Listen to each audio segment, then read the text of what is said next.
in there.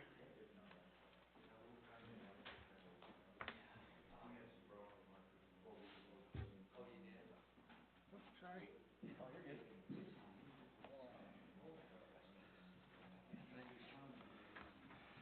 I've lost it. It's weird. Lost my writing so well.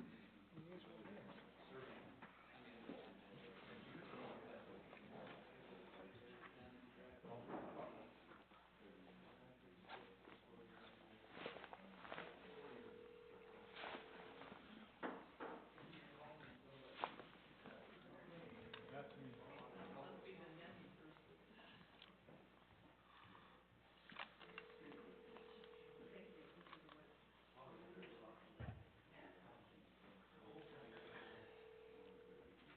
It's just weird.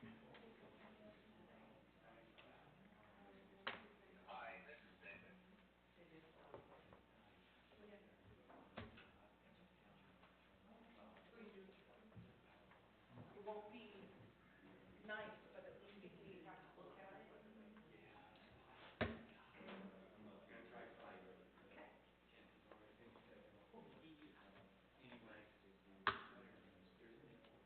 It won't be perfect, but if we have to look at it. There you are. Can you hear me? Okay. I can, loud and clear. No, just getting ready. At Parowan. I thought maybe it was gonna prompt me, but it didn't. Sent what?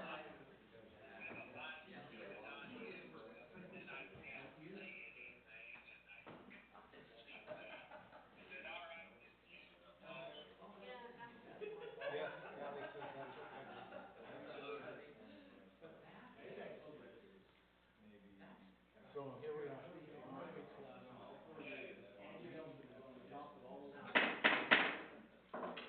All right, calling to order the Parowan City Planning and Zoning meeting for December 7th, 2022. It's about 6:02. Welcome, everybody.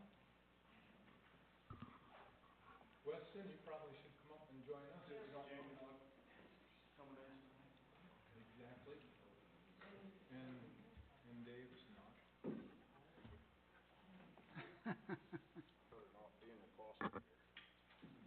I put Jim's name up there. And Dave Burton is with us on the phone.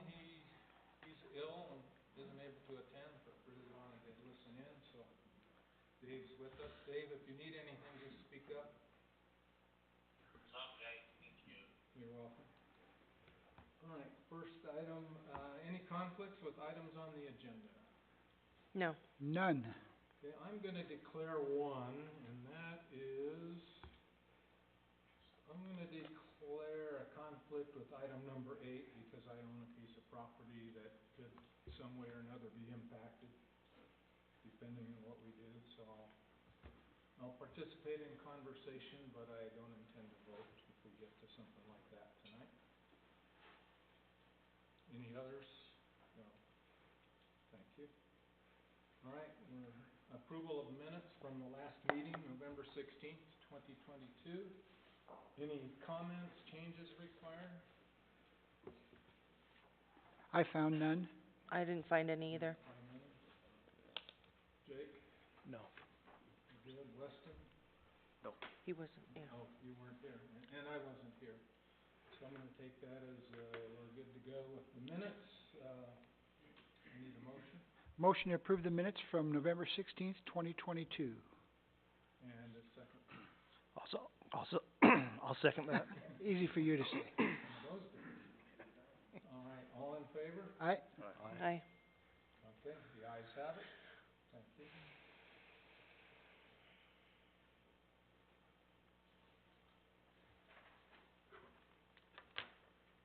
All right, our next order of business is a lot line adjustments, we'll call it, on the corner of 300 North and 300 East. Hey Larry. Hi, how are you? Good. There's a map for you to, after everything's approved, hopefully everything gets approved. Okay. You'll want to sign it. Is there one down here to look at? Or? No, those are the, This is it, okay. those are Got for one. the next one on the agenda. Number 6. You guys have 11x17s or anything like that, or is there anything on that? I don't know if we, I'd like to look at that also. I don't think we have that one up. Let's just put this down here. Good evening, Dan. Good evening. Almost say good morning. We may be here until technically morning, looking No. at that agenda. Let's hope not. I know, that's why I was like, should've brought my snacks.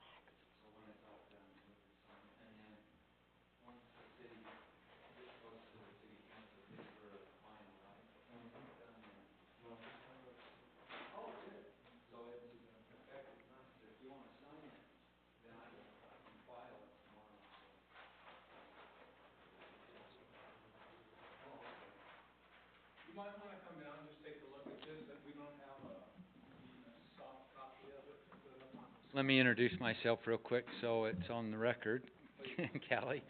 I'm Steve Woolsey with Woolsey Land Surveying. Here tonight on behalf of the Romberg Family Trust. We have Linda Smith here tonight as well. She is Mrs. Smith's daughter, so she's in the audience. And we're here tonight for pretty simple. What we're doing tonight, we're just doing a parcel boundary adjustment between two parcels, trying to clean some things up. Back in 2014, Jay Adams did a survey for the Robinsons and the Rombergs. Part of the, he actually did a minor subdivision, and part of the agreement going through the city process was Parowan City had a strip of land between the east side of center line of 300 East Street, basically, and their east boundary line. And all those owners along the east side of the center line of 300 East technically never had access because Parowan City historically has owned that big strip up through there. So part of that agreement going through with Jay and the Robinsons and back then was that Parowan City agreed that they would convey that strip of land to the landowners because they didn't have any need for it. The landowners did, obviously, to get access to 300 East. It got approved, everything like that, but it never went through. There were never deeds that actually conveyed that piece. And so when I started this, And was that all the way up and down 300 East? yeah, All the way up and down? all the way up to Highway 91 and all the way down to basically, what's the high, 143. 143. But over time, when they've done like the Robin's Nest and those subdivisions that are north of 300 North Street, those were taken care of. I think they were going through that. Pardon? Oh, you purchased it. So there's only a few parcels left. So there's the Rombergs, the Robinsons. There's a few parcels when you get down to 200. And then, of course, then you hit there's a few parcels until you hit the county property now, right? So, where the rodeo grounds are. Mm-hmm. So, there's still probably maybe 3 or 4 parcels that still haven't been taken care of, but I would assume at some point people might come in and petition you to try to get this worked out, and then that whole situation will be taken care of. We've done some work up near the highway, up by the sheds, because I know when Cleve was here, I put together some exchange parcels between the city, some property that the city owned on the east side of the clinic, and what was his name, Jesse? Oh, I can't remember. He had that little triangle piece on that little side road that as you come off the highway and turn on that side road where it's dirt and it keeps going down towards the dollar store, there's a little triangle piece right there that the city really wanted, and they were willing to do the exchange. So, you guys remember that? I remember that. Okay. The English is, English. English. We yes. just did that. SE English, yeah. So, anyway, getting back to this, so Cleve went through the minutes, found out where this had all taken place. Cleve is the one who kind of let me know what happened, right, in the history of it. And so, I prepared some quitclaim deeds a couple of weeks ago. Got them over to Linda. She brought them into you guys, mayor, and everybody signed them. Got them recorded. So there's that strip of land that is now part of Robinson's and Romberg. So that part's been taken care of. There's a little part that, if you look on the map here, you'll notice. And I'm just gonna. Can I hold this up? Yes, please. So these are the two parcels that we're talking about, right? Parcel 1 is just a small little house parcel that the Romberg Trust owns. This is a large parcel where Mrs. Romberg, she's now deceased, but Linda's mother lived right here. Well, historically, this big parcel had a little strip of land that came out, sat against 300 East Street. And historically, this small parcel here, the north boundary and the south boundary, that little leg, they never touched. There's a little gap in there. So they wanted to go in and adjust the boundary line so that it gives this parcel just a nice rectangle, get rid of that dog leg in there, and make that dog leg part of parcel 1, just so it's cleaning things up. So we went through a quiet title process to acquire that little 2-foot strip. It's just a small little strip, but when you place the deeds, they didn't come together. So, did a quiet title lawsuit action, Justin Wayman. Justin's still your guys' attorney? Yep. He did that for us.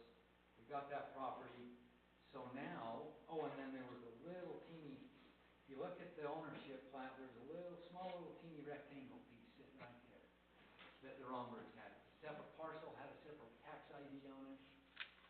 Big enough to stand in and turn yourself around, right? Yes, exactly.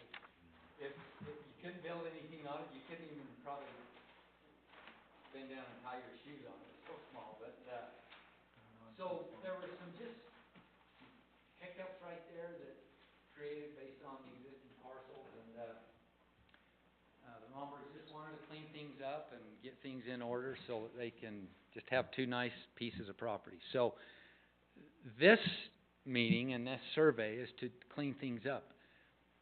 Parcel 1, which is a smaller parcel, incorporates that piece that the city conveyed to them, so that'll be gone. It takes into the quiet title parcel that we gained, the little rectangle parcel, and that little strip right there, that little dogleg strip. So that will all be part of Parcel 1. Parcel 2 will just be the remainder, the larger piece to the east. Parcel 2 still has legal access off of 300. They've got an easement that comes through there. Actually comes through Linda's piece of property, so we still have public access. But it just cleans everything up. We have full ownership to the south line of 300 North Street, 300 East Street, just trying to get things cleaned up and Thank you. simple.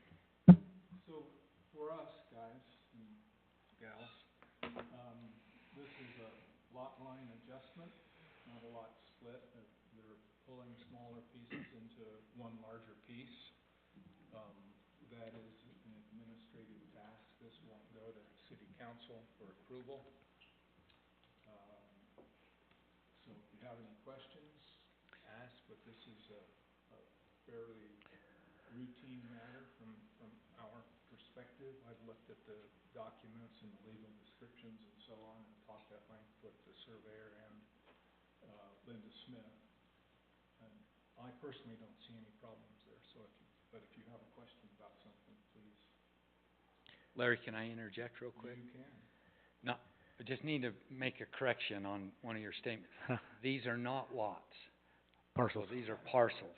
I was gonna So- make the same statement, but Okay. Thank you. And the only reason I do, historically, parcels have been called lots have been called parcels, but there is a major difference, and so much of a difference that the legislature a couple of years ago defined what the word lot meant and defined what the word parcel meant, because lots are really designated as lots within a platted residential subdivision.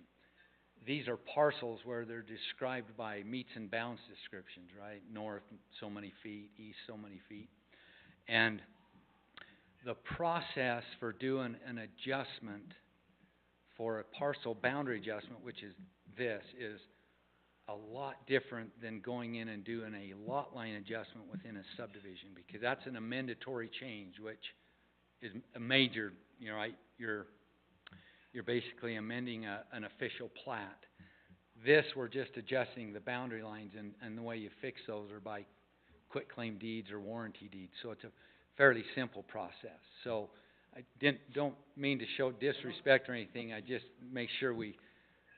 I thank you for that fine point, and I think everybody here needed to hear that. Okay. It's been used interchangeably a lot. Yeah. So while I'm training my slow old brain, you're free to correct me anytime. No, that's okay. Thank you for understanding. My first question then, should we adjust the verbiage on this, Yes. question number 4 to parcel line Yes. rather than lot line? Right? I mean, Should be, yeah. Yeah. okay. Or boundary line, right, and then if. Boundary, parcel, boundary line, rather than lot line. No, I mean, if it said boundary line, then it could be a lot or a parcel. Yeah, so technically it should read parcel boundary adjustment. Okay. So, just a couple of things. The city has a administrative process. Cleve had worked on, in fact, a checklist to do these. Also recently, not too recent, a while ago, the legislature actually weighed in on this and said that parcel boundary adjustments are not subject to the review of a land use authority. It's exactly the way the state code reads. So when we say that these are really routine in nature, they really are. However, I think there's still a really good reason why the city needs to be made aware when these things happen. I mean, we have utilities, we have utility easements, we have zoning. Yep. You could theoretically have a large parcel that has got different zoning that splits that goes through the parcel, and by rearranging the lot lines, the parcel boundaries, and then coming in to ask for building permit or something like that, if the city's not aware that the legal boundary has changed and we don't have our records updated, we may make a knee-jerk reaction and say yes or no based on what we think the boundaries are. So I really hate to have just the Wild West of boundary line adjustments, but so I think, and Larry and I discussed this quite a bit. We're going to be looking at the checklist to come to figure out what is Parowan City's approach to these going to be in the future. Do we just say whatever, and if we figure it out, we figure it out, or do we say, hey, if you're going to do this, please let the city know. Let's put it on the agenda just so that we can double check and make sure it's not going to cause any problems. Anyways, I just wanted to make everybody aware of that. That's the first thing. Second thing is, when I looked at this, I was a little bit concerned because the road width on the north boundary of this parcel is much smaller than the road width on to the east, to the west. But that is consistent with all of the roads that run east and west, east of 300 east, and the county's parcel viewer is not super accurate, but Steve assures me that this does maintain the 66-foot right-of-way that the city has, and so it does not impact the city in a negative way. Yeah.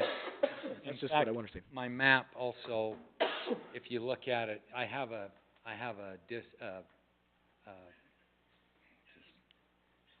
distance on there with crow's feet, so it shows that as a 66-foot wide road there. So, yeah, that was actually done, I think, when Robin's Nest was platted. Yeah.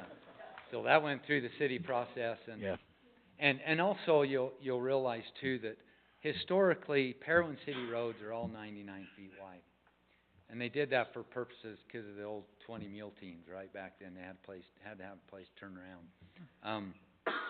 We don't need that anymore, but it sure is nice in some areas to have that road width. But historically and in the past, there are some roadways, 300 south, Parowan has passed some ordinances that allow some of that roadway to be shortened to 66 feet. So 10, 15 years ago, I did a couple of surveys where on the south, do you guys remember Amber Evans, right? So Amber's I think a lifelong resident, and she acquired a little bit of land. Parowan City was willing to convey the land to the landowners, the adjacent landowners, if they would go through the process of hiring a surveyor. The city didn't want to pay for anything, but they would be willing to give the property away. So there are some roads, not all of them, in Parowan that are designated to become future 66-foot wide roadways. Just, I don't know how many people are aware of that, but. The other question that I have is, isn't this technically the combination of parcels, not necessarily just moving the lines? No, because we have two parcels and we still have two parcels, so there's no combining of any. What happened to the little corner? So you still have the same count of parcels? Okay. Yep. Okay, good. Well, we're getting rid of one that, so technically we are combining that little teeny rectangle there. That little rectangle came from Robin's Nest. When we first bought it from the city, that little teeny strip that came across where we put the street in, and I gave that to my mother. Okay. So that is That's where that came from, okay? And I don't know if that matters. I'm No. just saying. Combining parcels isn't a big deal, right? It's trying to split them out. So if we were in here doing a boundary line adjustment and I was trying to create another parcel, Right. shame on me, that's a minor subdivision for Parowan. So, but combining them, not a big deal. That parcel number will go away. Carrie Jeffries, the county recorder, she'll fix it, update the line work, and we'll move on. I did want to make one comment, Dan, on, so if you look at the statutory code, so 2 years ago, boundary line adjustments were not subject to the land use authority, bar none. So Cleve and I talked about this in depth, and I said, Cleve, I technically don't have to bring this to you, but I do, because as a surveyor, I'm obligated when I have a client call me wanting to do an action like this. It's just not a matter of going in and doing it and not thinking about the ramifications, because when you do a parcel boundary adjustment and you're in a zone that requires a 65, a 75, or an 85-foot road width or property width against a public street, and a surveyor goes in and adjusts that, now you've got a non-conforming piece of property. So Enoch City, they don't want to see parcel boundary adjustments. And I live in Enoch, and I do a lot of work in Enoch, and I'm on the Enoch City Water Board, and I talk to Rob Dotson all the time. Every single time that I do a boundary adjustment in Enoch, I call Rob, I go over through things and say, okay, what's the existing zone, what's my minimum square footage, what's my minimum property width? Because you can get a surveyor can get our client into pretty hot water if we don't pay attention. So I always told Cleve, I said, even though I'm not required, I always instruct my clients that, look, let's take this before the city so that we don't get into a situation where you get in trouble. You're going to pay an application fee and go through that process. But at the end of the day, it's approved by the city and it's according to their ordinances. So, but one of the things that the new law says that parcel boundary adjustments are not subject to the land use authority unless it has an existing building. Right. So, where we have an existing building, there's a lot of things that are in because of that, right? And I think there was a lot of forethought with the Utah Council land surveyors got together and we all gave discussion on our different communities where we were, and we determined that, hey, look, man, when there's a raw piece of land, technically there's no water meter, there's no power boxes, probably no easements that we probably have to account for. Not that there might not be, but typically when you have a house, you have a water service, and you don't want a boundary line to go across and all of a sudden have that water service on someone else's property. So Anyway, I didn't mean to lengthen this No, conversation. thank you, Steve. Yeah. So, are there any other questions? No. All right, I entertain a motion. I make a motion that we, approve the parcel boundary adjustment on the corner of 300 North and 300 East, As presented. as presented. Do I have a second? I'll second that. All in favor? Aye. Hey, The ayes have it. I did. Thanks, ladies and gentlemen, I appreciate your time, appreciate it. And I think, Steve, while you're here, I have a document that's, Oh, that's the, notice of approval. you need that. I haven't signed this yet, I'll sign it after the meeting. If you wanna hang around, it's no longer. Is what I'll do is I'll let Linda stick around, or I'll just come in sometime. So here's what you, no, you keep it. You want me to keep it? All right. So historically, what happened is, Callie, let's see, you're in the office, right? Yeah. So Cleve usually used to leave the plats right there when you come in the door. Right. So after it's signed, you can just give me a call and I'll just come in and ask the girls for it, will that work? And then we'll get it filed, so. Hey, thanks for your time, appreciate it. Thank you.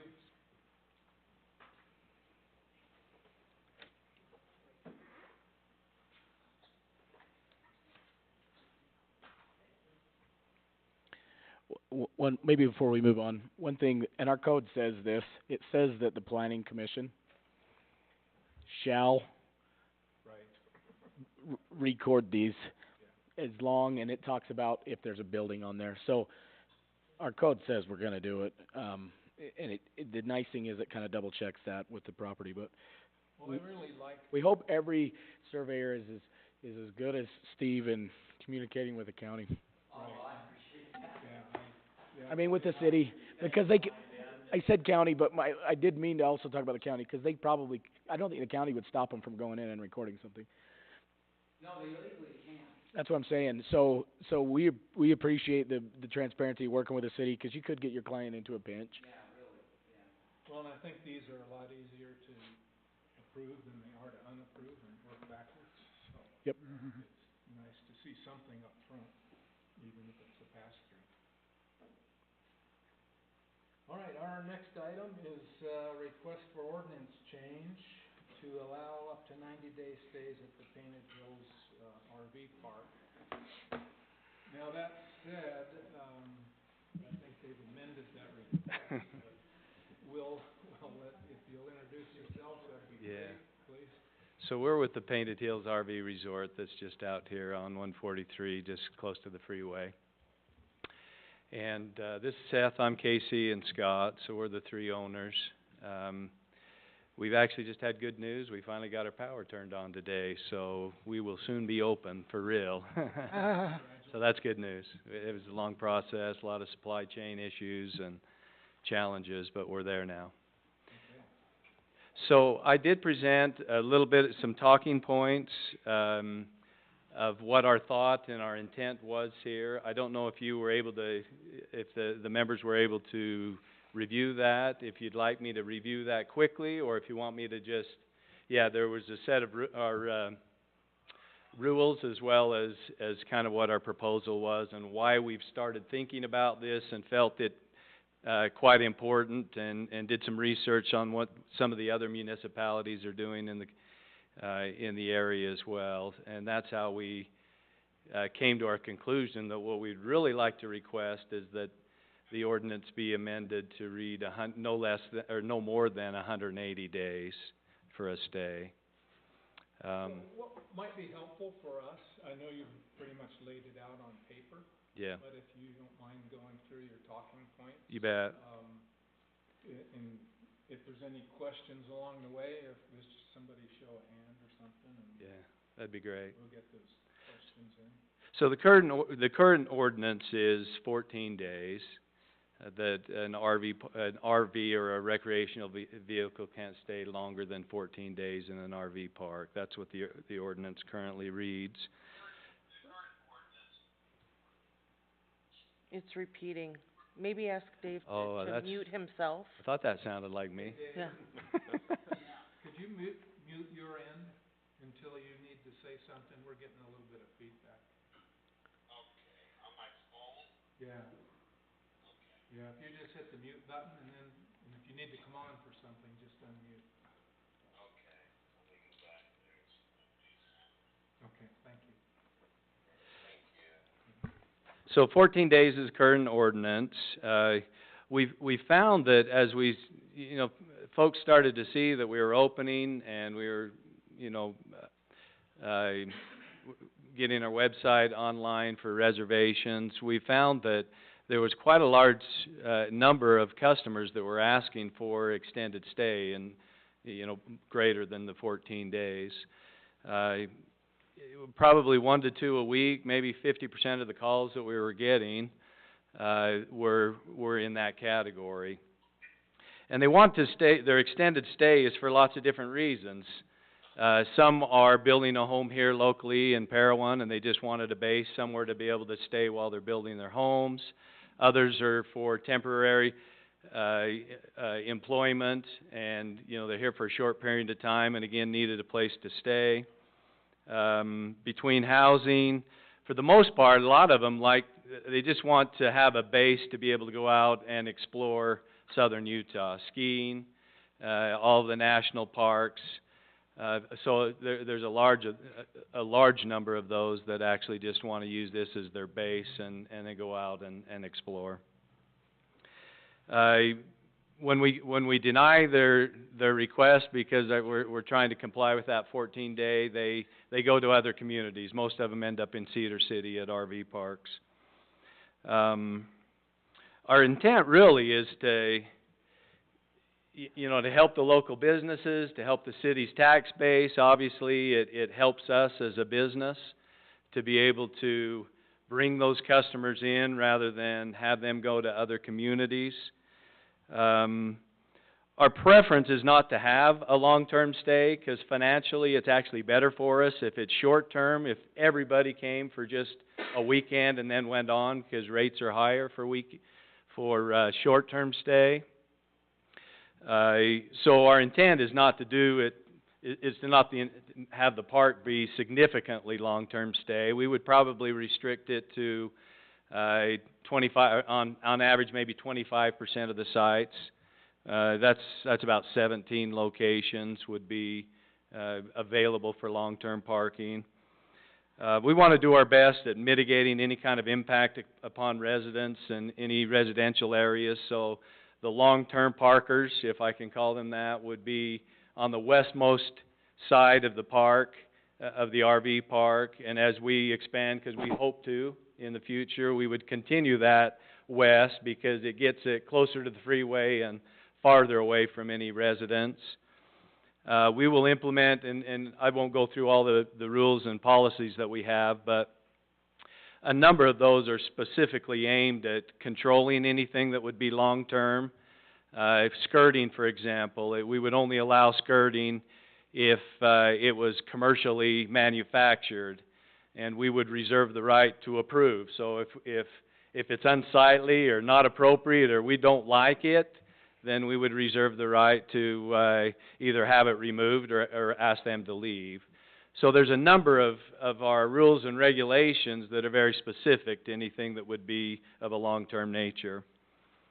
The thing that was kind of interesting to us as we started exploring this is we started calling all of the other cities and municipalities in the area. So we called Cedar City, Beaver, Milford, Delta, Fillmore, and Enoch. And we found that they didn't have an ordinance that restricted long-term stay. They left that to the discretion of the respective RV parks themselves. Enoch is actually the exception to that, and recently they passed one where they limit it to no more than 180 days. And that's kind of why we maybe went with that as opposed to the 90, as that seemed to be the only other municipality that had a restriction, and we maybe wanted to put ourselves in par with that. So that's probably it. I mean, our purpose is, again, to come here. We're not sure of the process and how we go about making a change to the ordinance. So we're kind of here for your guidance and counsel and helping us navigate the process. And and see if we can make that work and address any kind of concerns or issues that you all might have. So, let me just talk a couple process things. So, because our RV code is specific about 14 days, for me, I call that hard-coded. Yeah, So, because we're an administrative body and that's a legislative thing, it's a law. correct. We Yeah. can't change that. We are empowered, actually, and city council is required, we make recommendations. So we can consider this matter, we can make a recommendation one way or the other to city council with code, and that's what we kinda need to talk about now. So, we may have some, well, before you sit down, do you have questions before we get into the discussion about where we wanna go with this? Questions, concerns for these gentlemen regarding, I don't know, park rules, length of stay?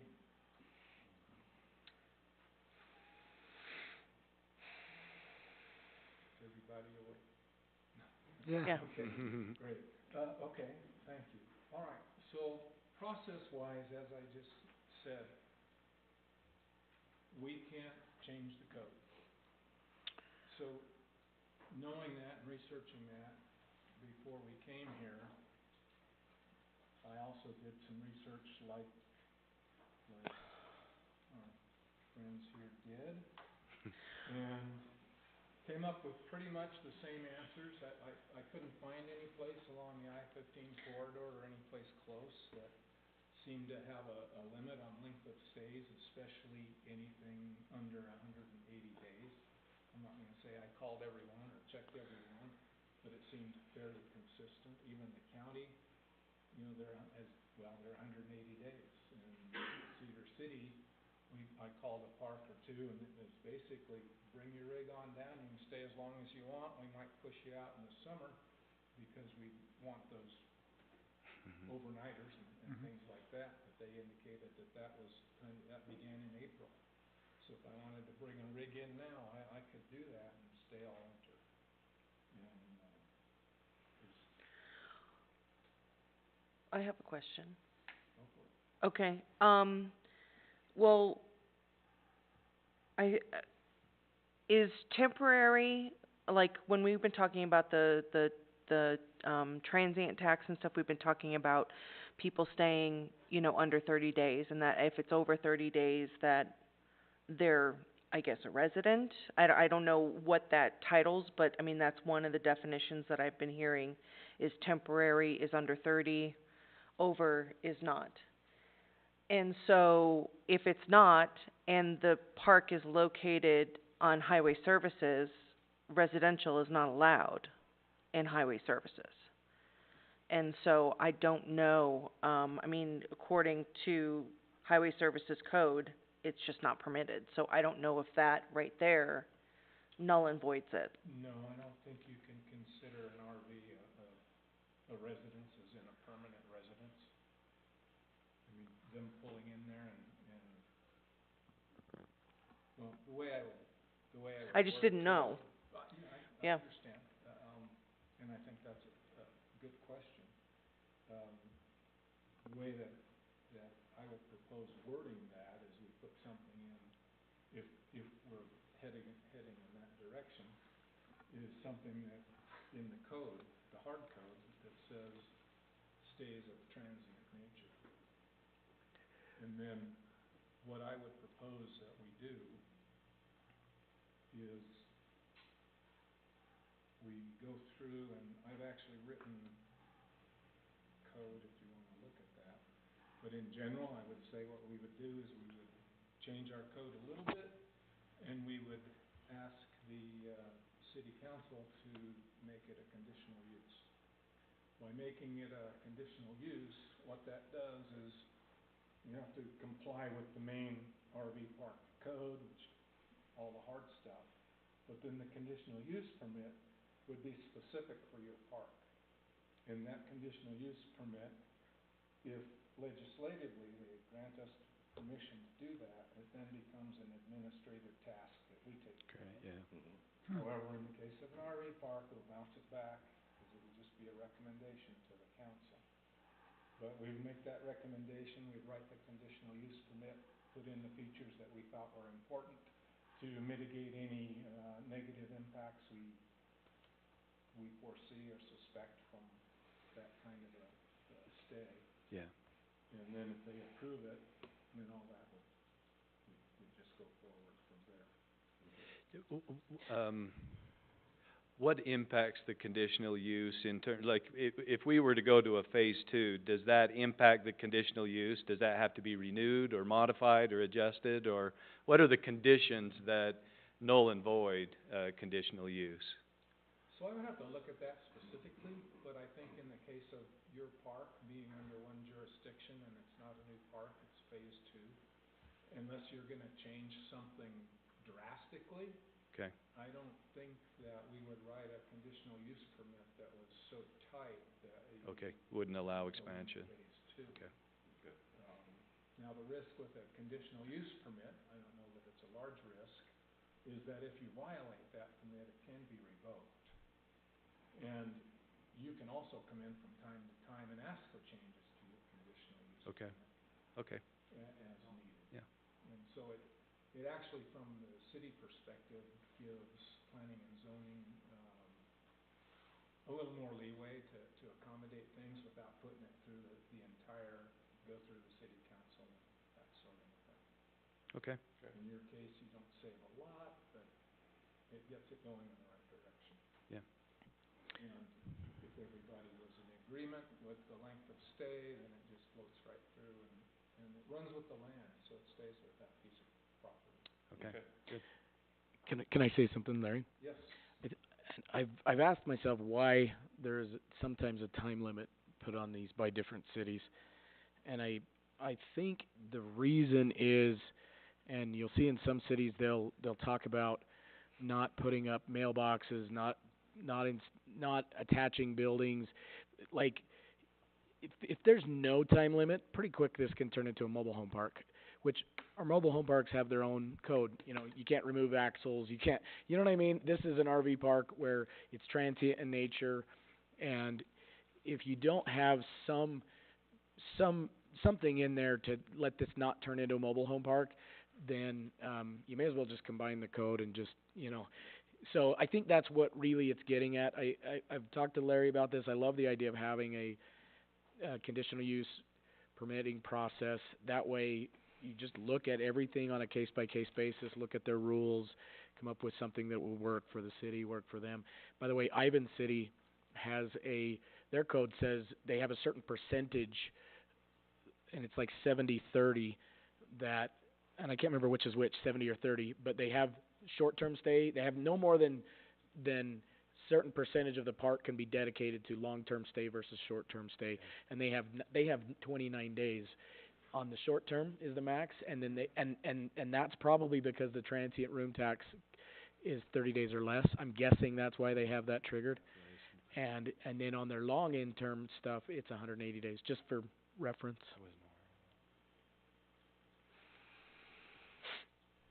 So one of the things that you would likely see in a conditional use permit, or we would at least consider, we would have some sort of a provision in there that would say the park will enforce their own rules. Yeah. And we would probably look at we would take a copy of your park rules with a date and a revision number on it, Yeah. and we would make that an attachment to the conditional use permit. So if you ever wanted to change those, it makes that a touch bit harder because we're gonna want a new attachment. The revision, Look at it yeah. to see if it impacts that conditional use permit. Okay. And so you might, in the meantime, take a good look at your rules, make sure you've got them the way you want them, so we don't get into a crazy game Yeah. like that. 'Cause I'd rather point. not hard code all your rules into the conditional use permit. Good point. Do you have any questions? You know, I did mention the TRT tax. You would have to have a mechanism Yeah. for collecting the TRT tax on anything under 30 days. Yeah, that's what we were actually, I mean, it's built in today, we it's haven't- just beyond that we yeah. haven't actually done the Yeah. calculus on how do we do that within But the reservation. the question is system, if but- it's 30 or more, and what if they check in and they don't know how long they're gonna be there? you're charging them the TRT tax. I would love for it to just keep getting charged, Yeah, that's- you know, by default, but, you know, by law, technically, they could probably say, I don't have to pay this tax Yeah. at the 31st day. We do have a new municipal TRT tax, which we wanna make sure is being collected, just like the county's TRT tax, so anyways, but that's a 30-day trigger. I'm sorry, I have so many questions, and everybody else is silent, and so anybody else have anything? Okay, so, I was present at the city council meeting, I believe it was, when you guys had presented, and I had brought up several things. I'm from Heber, I brought up things about Heber. When Evil Water submitted the annexation and development plan, in that, at least from what I had heard, was trees. There's no trees. We planted 20 trees. Oh, recently? Yeah, there's 20 trees around On the outside?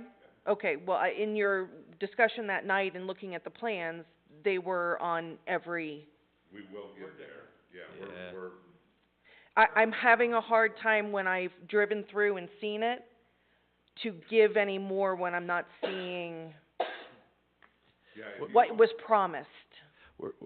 Would you, does that imply though that the trees were a condition of approval, or was it, you know? I have not looked at, Yeah, because I was not on planning and zoning, I was just a member in the audience. So I haven't seen the plans that you submitted, I just know the plans that were shown and were, Scott, is that your name? That you had pointed out and said that they were going to have trees, yes, and that, and we're, as we move forward, I mean, we are getting more trees, but yeah, we put, if you drive into the park and look around the north side of the office and then one on the south side, but the north side has 14 some odd trees and, I mean, we put a number of them in. And we're gonna continue, I mean, no matter what, we're continuing to put greenery in, so. okay. I was gonna point out what you already mentioned was, Casey, you had said that it's financially more beneficial for you to have short-term and not long-term. Correct. And so, with the long-term, are you going to, all year? Are you looking to try to take advantage of the winter? Or is it gonna be a free-for-all 365 days? I don't know if I have the answer to that. The intent would probably be to allow, to help us through the winter months, 'cause that's the more challenging time frame for an RV park. So in fact, I think it was Larry that had the example where, customers would come in through the winter, and then once you get to springtime, the rates either would have to go up or they'd likely move out so that we could apply the higher rates to the more transient or short-term customers. So I think the business will actually drive us in that direction, but I don't know that we've, you know, documented that outside of saying we're not gonna go more than 25%, because we really wanna make, the short-term customer our focus. So. And right now, you are at 68 lots, and then the second phase is going to be a total of how many then, at the end?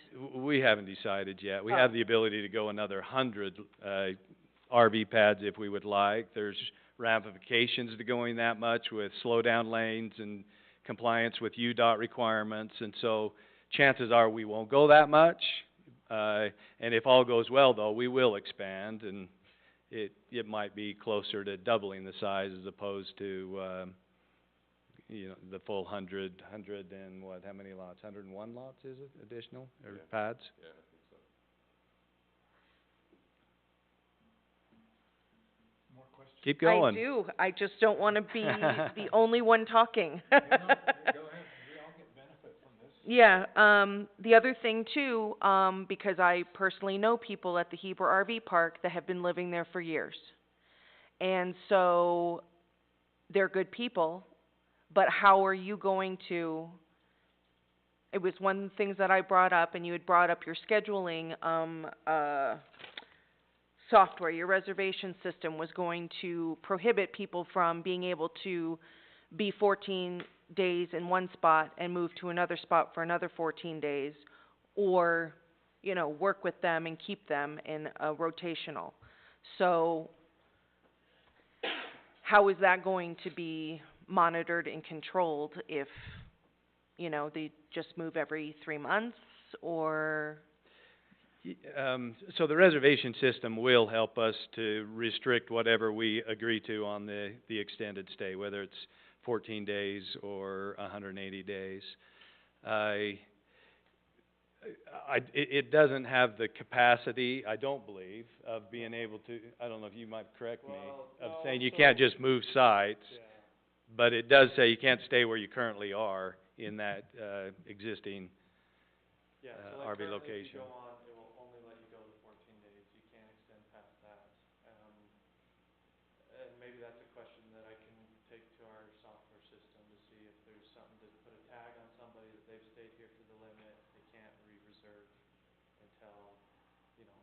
Mhm.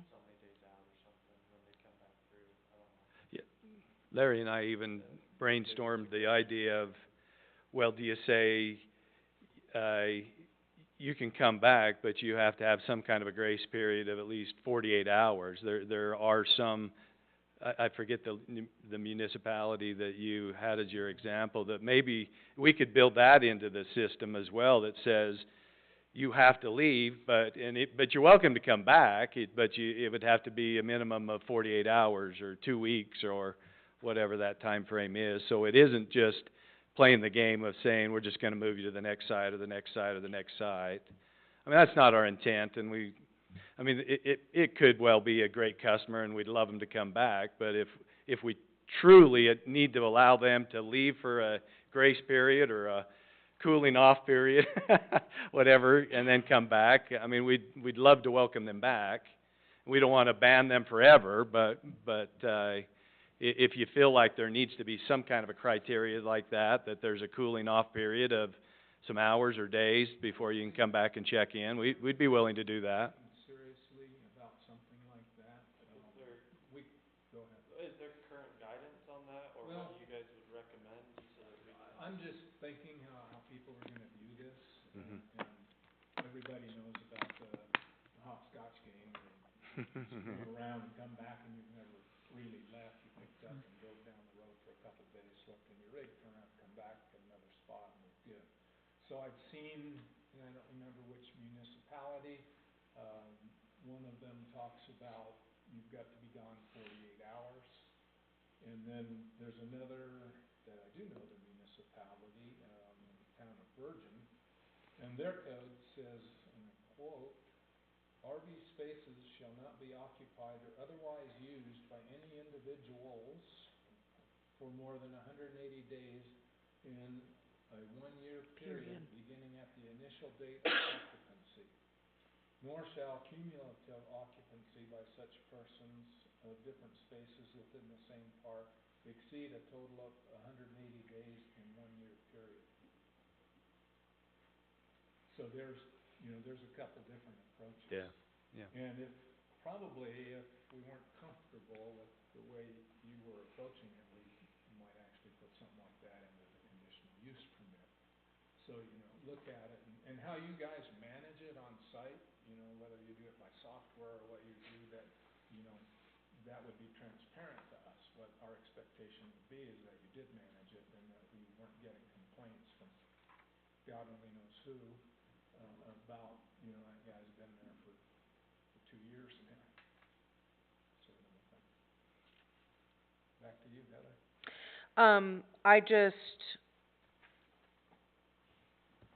I can see a benefit, in the winter months for Brian Head. I understand that they purchased the hotel, in town, to be able to house employees, because they have a hard time. But with the shape and the condition that the park is in currently, I can't support adjusting an ordinance at this time. if, I wanna point out, that's a non-conforming, by the way, in highway service, using that as an apartment building. It's non-conforming. I just wanted to say that, sorry. oh, You're talking the hotel. Their hotel's permitted, but their current use of just employee housing is not, so anyways. oh, well, But I know that's not what we're talking about. Yeah. I interrupted you and I apologize. no, So you said the current state of the RV park. Can you help me understand what you mean by the current state, or why the The- state would cause you to not be comfortable with such- because Sportsman's RV Park at least has trees. And it's, you know, I guess I want to see the promises that were given in the development plan Yeah. to come to fruition. So I was thinking a little bit more about that. So we designed it to comply with the city rules, regulations, and ordinances. It was designed that way. And then we added niceties and amenities. Trees is a nicety, it's an amenity. Pickleball courts Sure. are a nicety, it's an amenity. So those are built into our plan because that makes it more attractive and it will draw customers. But it's not required by ordinance or by code or anything of that nature, and I guess that's kinda maybe where I fall out on trees or other there are things we're gonna continue to add and make this a really nice place. Right. But the thing too is that I know from Heber's ordinance is 14 days. And as you've stated, they have the nicest RV park in the state. And there are people living there for years. Mm-hmm. And so I guess for me, in I just can't do it today. I can't. So I just wanna point out one thing, I recognize your point. So a little bit of what is being alluded to here falls into the realm of enforcement. And we are not the enforcement body. Okay, so we need to keep that in mind. If there's an issue with enforcement in the city, that's something to take up outside of this meeting. Other than that, your concern is very well stated. Can I add something to Heather's concern? Mhm. Did we not just learn or hear about within the last couple of months when we're talking about our curb and gutter, ordinance that we're trying to adopt, that the state of Utah has made a thing where you don't have to require trees or vegetation in your landscaping because of water? And I did look into that, and, oh gosh, I don't know if I kept that open on here or not. And it was kind of fishy because it wasn't that you couldn't require it, it's that it had to be water-wise. But didn't it state that we can't, Mandate. you can't mandate? Yeah, no, I think that, I did look at that after, because that had been brought up, and I was thinking about it for this meeting. And I had looked it up, and I believe it was basically, the way it was written is that the things that need to go in need to be water-wise. We need to be conscious of, not putting in high demanding, annual flowers all over the place that require. But I don't think can you look that? Oh, I thought you were looking it up. It is, I don't know if I have it open on here. Well, again, if it wasn't part of the development plan, part of the contingency that it was approved on, we Well, have no that's- business looking at that. Now, we can look into that. Yeah, I would like to look into as to what the development plan was and if that was part of the agreement. I don't know, Well, because I was not, and ultimately, we're considering whether to adjust code or make a recommendation to adjust code, which would apply to every RV park, not just this one. So I would suggest that we don't recommend changing or not changing code based on something unrelated to the code, but related to this specific RV park. I'm of the philosophy of if something is important enough, it can be brought back to the table. I'm not saying that as a person on this panel that I'm opposed to this at some point. I think it is too early in this project to make that significant of a change to an ordinance.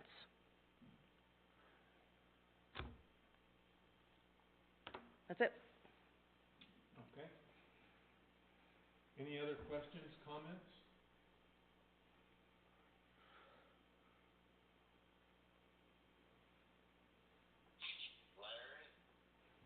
Yes, Dave, go ahead.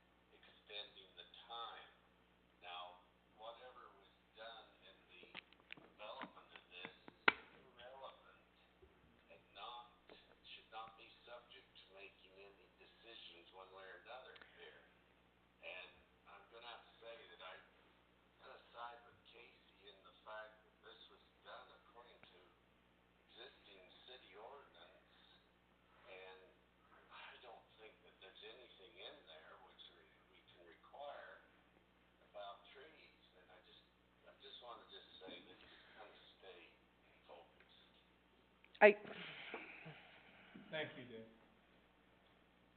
Heather? and according to the ordinances that they have, it's 14 days. So whether there were trees there or not, I'm sorry, this project at this early of a stage, that's too significant of an ordinance. It's easier to move forward in 6 months than it is to reverse back to a 14-day maximum stay.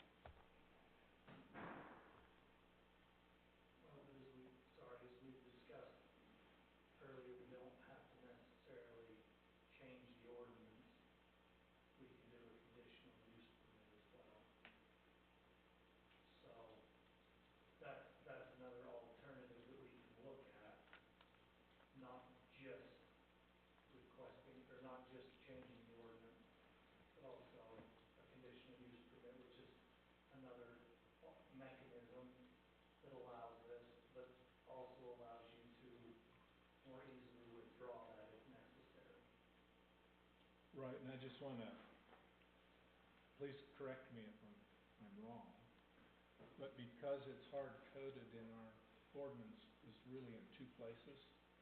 So in the description of that, particular zoning district for highway services, there is a table in there that tells us whether something is a permitted use or not. And in this table, it lists RV parks as a permitted use. However, what it doesn't do is it doesn't go on to say that there's any conditional uses. And so our hands are tied right there unless we change the piece where it says P for permitted to C for conditional in that piece of code. Then we can move forward and revise the RV park code to require the conditional use. And I think that's how we would get there. And, go ahead.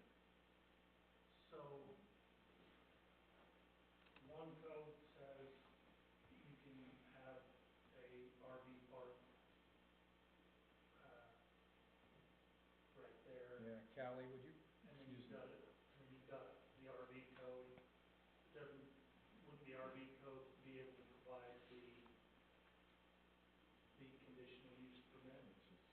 Fifteen. 38. We go to, highway services, 38, okay.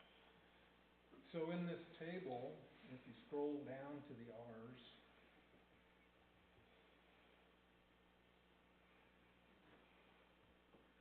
it says recreational, or recreational vehicle park. And then if you look to the right, where the P's are in those columns, across from recreational vehicle, for us, that means they're permitted in those particular zones. They're not permitted in Permitted meaning allowed? allowed. Allowed, okay. Standard, nothing else has Okay. to be done to do that. But but now where that puts us, because if you scroll down farther in this piece of code, you'll see there's nothing that talks about a conditional use. And you'll notice in some of the code, like if you stop there for just a second, it talks about taxidermy, taxidermy, and it says that's a conditional use. Mhm. So to have taxidermy in that zone, they would come before us and we would make some restrictions and things. Well, so this just says that it's permitted, so for the 14-day thing, you would need to go to the RV code. Correct. Exactly. And do conditional. Why, is there conditional use under the RV code? The only conditional use under that, 56, the only conditional use, and it's 1556. You gotta go. If you go to 1556:30, where it talks about application, location, and use, that's where it mentions the 14 days. At the bottom, it gives you conditional use about RVs which are being displayed, sold, and serviced, but not used for living quarters. Could be allowed by conditional use. I suppose you could add something there that about the date. Maybe you could take the 14 days off and just, or you could leave the 14 days and say for anything above 14 days, a conditional use permit would be required. Is that what you're suggesting, Christian? Yeah, I didn't know if the conditional use was broad enough to just permit you to say, we'll give you more days. I don't think so. You see where it says 14 days? I mean, it's pretty, Yeah. it's pretty straightforward.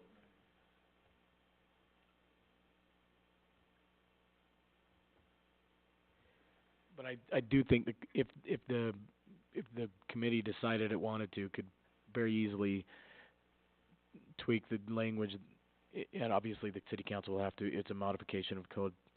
You know, anything above 14 days requires a conditional use. You know, add that right up at the top. Yeah, and you could put a restriction in it of, X amount of the, spaces will be extended use. So according to what you guys have, it's 25.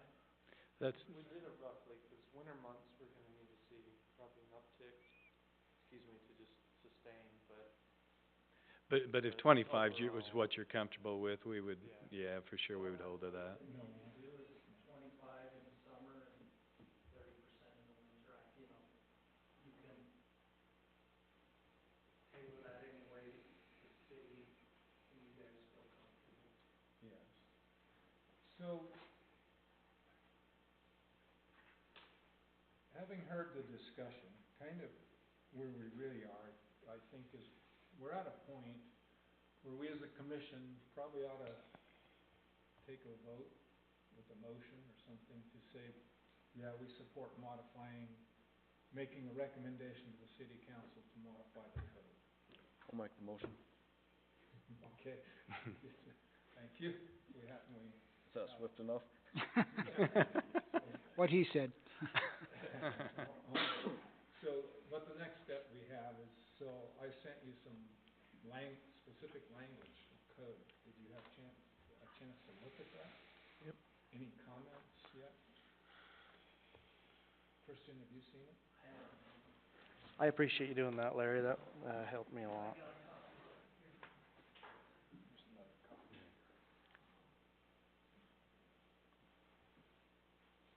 Oh, I was going to say, we probably ought to get a copy. I got you. The bigger thing is that they follow the rules. The biggest issue is that they follow the rules. If someone wants to be trashy, they can do it. Or even 14. So.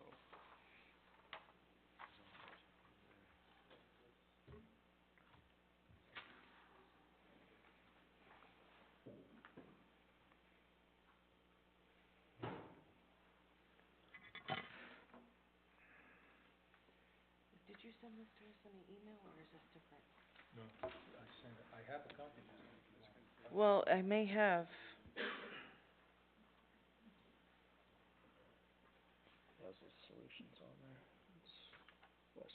you have a copy, Dan? You see the spot no. that says the solutions? I've actually, Larry gave us some different I'm solutions to gonna the get my problem, water. solution one, solution two, and solution three. Anybody else need a copy? Here, I guess I do, 'cause I'm Yeah. not, just I no, thought I this had one, it. Dustin. I've highlighted those for you if you like. I might be able to go get it and get you a copy. Oh, no, I did not.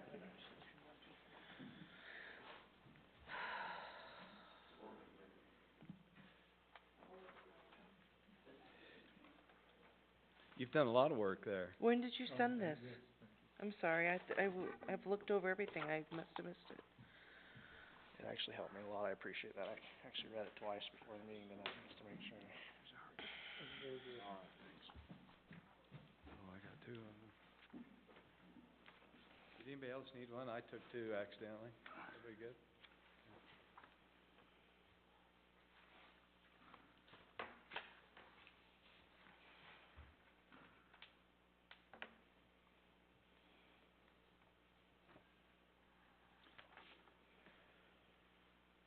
So what we're really looking at is, this is really a markup to the existing code that puts us in the realm of having the conditional use permit.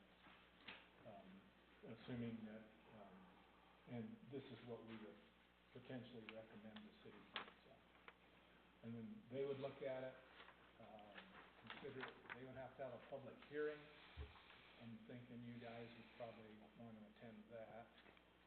And then they would have a vote. And so for, commission members,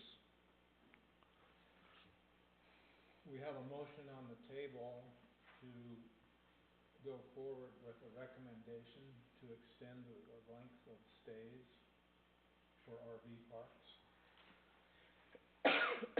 I'll second that. And I have a second. All in favor? Aye. Aye. Aye. All not in favor? Not in favor, aye. Right, the ayes have it. Now, that said, we're back to this piece of code, and I'm kinda asking you where you wanna go with this. So, I've given it my best shot. If you have comments, concerns about anything that are in this, you can send those to me, or we can take it as it is and make this the recommendation. Then it's gonna go, one, either to legal or directly to city council. So, we'd probably send it to city council maybe before it goes to directly to legal, just to see if they're on board or not. One of the things that I would suggest is putting a firm date somewhere in here, defining what the short stay is and what an extended stay is, Okay. and then the cooling down period. We're gonna allow up to 180 days. Virgin saying it can only be 180 days within a year. Or 180 days, and then you have to take a 3-month break, 2-week break, whatever. But defining that, I think, will help a lot in saying, you know, we're not gonna play a hopscotch game. We're only allowed a certain amount of time in the park, in any space, within this time period. So, Yes.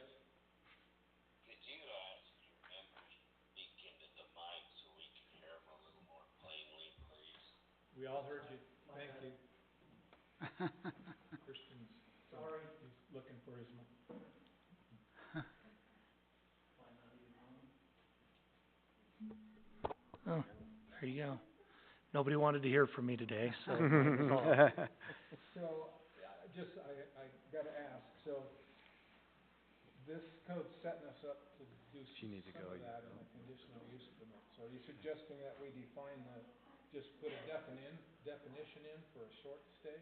Yeah, And a definition of some sort for a long stay, a maximum long? I would, even if it's just as a conditional use. Okay, 'cause if we put it in hard code, then we're, Yeah, I would say even putting it in the conditional use, hey, a conditional use can be had for this.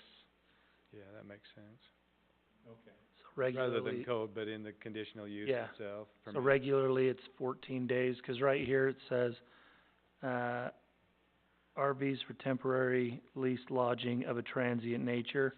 I would put right after that, where it's Well, tell me where you are. 2, at the top of page 2.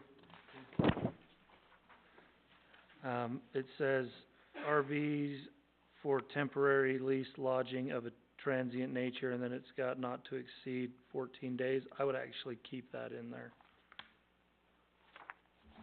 The 14 days, The 14 days. yeah. Larry? So keep the 14 days? I would, 'cause then you've got a defined amount, as this is the normal stay period. But that can be, But then you do the conditional use and to say, extend that for Yeah. our purposes, or, To take it to the $1.80. yeah, and you would say, so, we'll do 180 days for a conditional use. You can have it be from anywhere from 14 days to 90 days to 180 days, to whatever you want.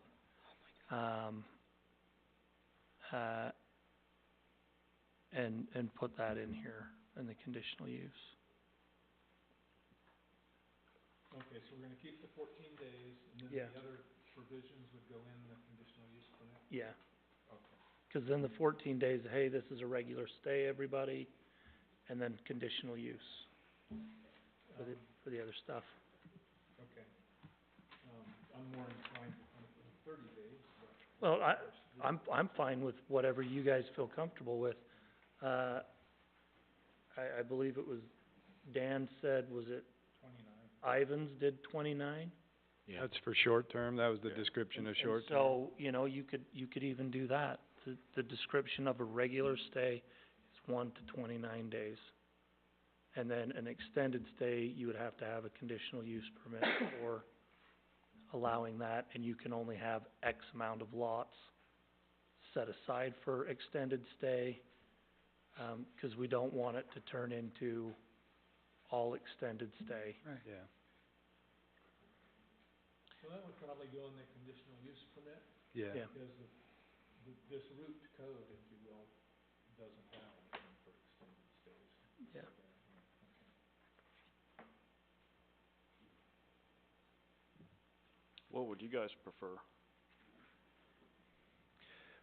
It'd be easiest to change the code to 180 days for our sake, but we wanna, the most important thing here is that we comply with whatever the ordinance is and what the city requires. Did you have any ideas to help the hopscotch problem? Oh, Or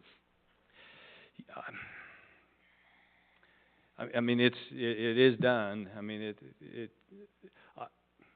I think that probably the best way of doing that is to define what we need to do in the conditional use, and, maximize it at the 180 days and ensure there's a cooling off period, and I think we're receptive to whatever you guys would prefer in that case.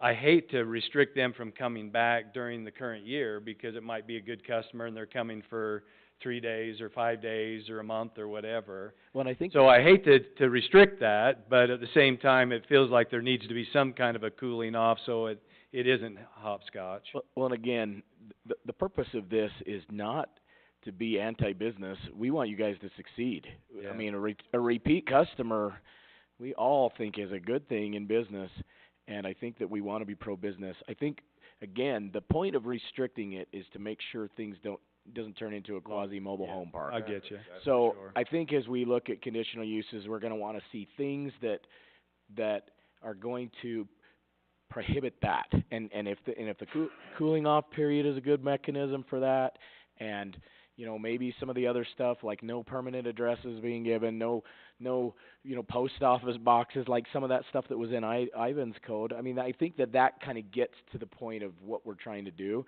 while also supporting your business and helping you, 'cause as your business is thriving, It helps. our TRT tax is Yeah. being collected, and that's a good thing. Yep. Can I ask something else? I like the idea of the 180 days in a year. That way you don't need a cooling off period, it seems a lot simpler. Would that hinder your business plan at all? I just think that it's the example of if somebody stayed for 180 days and then they go off somewhere else, but they're heading back home and they wanna stay for a day or two, You think, transitioning to California, probably doesn't, it's not an overwhelming impact to us. It'd be nice if they wanted to stay here to have them come back, but it's probably, I think the 180 days is the most important aspect to us, and if we need to have that'd be that. very common that would occur, where they'd wanna come back more? Probably not, if they've stayed for 180 days, they probably moved on somewhere else where they're gonna have a base. And if yeah. they did it on conditional and it wasn't working out, you could always come back and they could modify it, right? Yeah, Yes. so what do you think Yeah. about, so, I'm looking at this and thinking, so 180 days is clearly a long-term stay. If you're here that long, people know you're here. And that's gonna be the exception too, it's not gonna be 180 days very often. Yeah. But if you are here that long, people in town. Yeah, yeah, Mhm. for sure. Could be a dang near resident.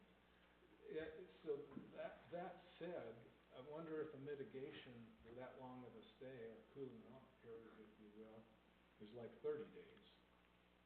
So if you're here for a long-term stay, and you have a 30-day cooling off period, you're not gonna go down the street and stay somewhere, you're gonna, go do something, and if you come back and you start over again, so be it. Somebody's gonna find a workaround for some of these codes, no matter what we Yeah. put in, so we need to be reasonable and realistic. Well, Then you could just say 180 days, 6 months. I can see one of your residents is already gonna have that issue, the Valingas, I know them. Yeah, They're building a house, yeah, theirselves.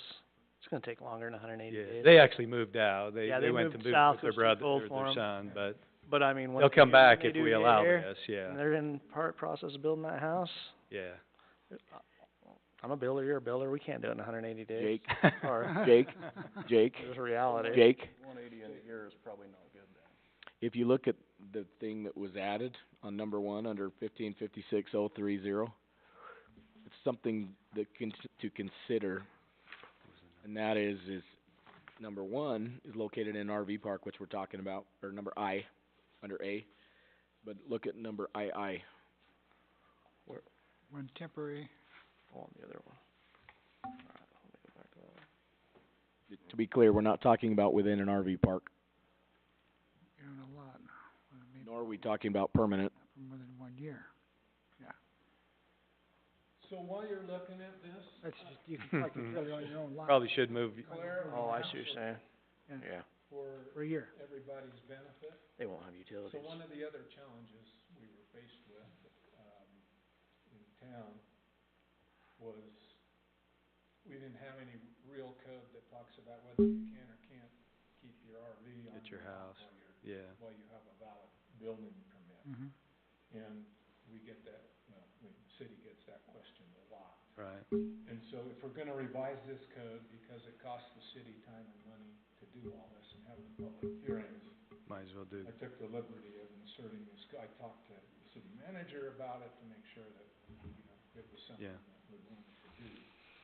But if we're gonna modify this code, I said, well, let's do this all at once, so we don't have to have 2 public hearings to get the changes in. So that's why we're now talking about something that you guys are not no, makes sense. involved in.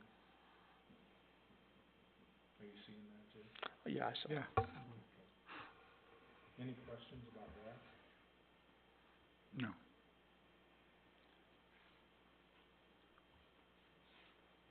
So the other cooling off period that we would talk about, however we decide to do that, let's figure it out, I guess, 'cause that seems to be the only holdup here to putting this language to a vote, is do we need a different cooling off period for a short-term stay? conditional use permit that says there's a 30-day length of stay, and they move out, if they're gone for a couple days, is that good enough? And they come back and stay another 30 days? I would think if you have a 180-day permitted, are you saying in the condition, in the scenario that there isn't a conditional use permit granted for longer than 30 or longer, then would you have a cooling off permit period? Because I'm thinking if a conditional use permit is given for 180 days, who cares if they go 30 off 30 on 30? Because until they hit that 180 days, I don't know. Good point, right there. Anybody have any comments about that? I agree with that.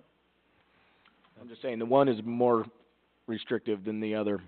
So once they've gotten that conditional use permit, but if they don't get the conditional use permit and they are restricted to the 29 days, then would you have a cooling off period of so many days, or would you have it be the same cooling off period whether it was long term or short term? Is that what you're saying, Larry? Yes. And I think your point is well made. I haven't quite thought that all the way through. I think they need longer term than that to stop from losing business Longer term than what? than 30 days. So what we're saying is the short-term stay by definition in the hard code, we'll call it the normal code or the hard code, would be 29 days. I didn't know we were changing that from 14. Hmm? I didn't think we were changing that from 14. Weren't we talking, conditional use? We're talking about maybe making it. Oh. To fall within the definition of transient, I think is why we're saying 29 potentially as opposed to 14. Like the Yeah. Lizzie's, Jen and all that stuff has to collect that tax after 29 days. It starts at 30, meaning 30 and above is not transient, 29 and below is transient. Correct, yeah. Okay. According to the state tax commission for the purposes of charging that tax or not. But then still allowing a conditional use that could go beyond that if that's supported. So what I'm asking, and I'm not saying this is what it is, I'm just asking, I'm saying, so we change it to in the hard code to say 29 days, and of a transient nature not to exceed 29 days. We've got that. And then we continue with the rest of this code that pretty much puts us in a position where we get a conditional use permits for RV parks. You come in and get one, and we talk about terms of stay, and we define that in your conditional use. Yeah, that sounds fair. It's not working out, 180 days, we got tenants in there that have been there for 2 years, we're probably gonna come in and say, we need to talk about the conditional use permit. Sounds fair. All right, well, so that said, I'm asking the board now, how many of you are in favor of 29 days versus 14 days? I would not be opposed to that. I'd be in favor of it. Yes? 29? Yes. Jerry, 29, Jake, 29, Heather? At this time, no. No. All right, so the 29s have it, so that, marking that up, so let's say not to exceed 29 days.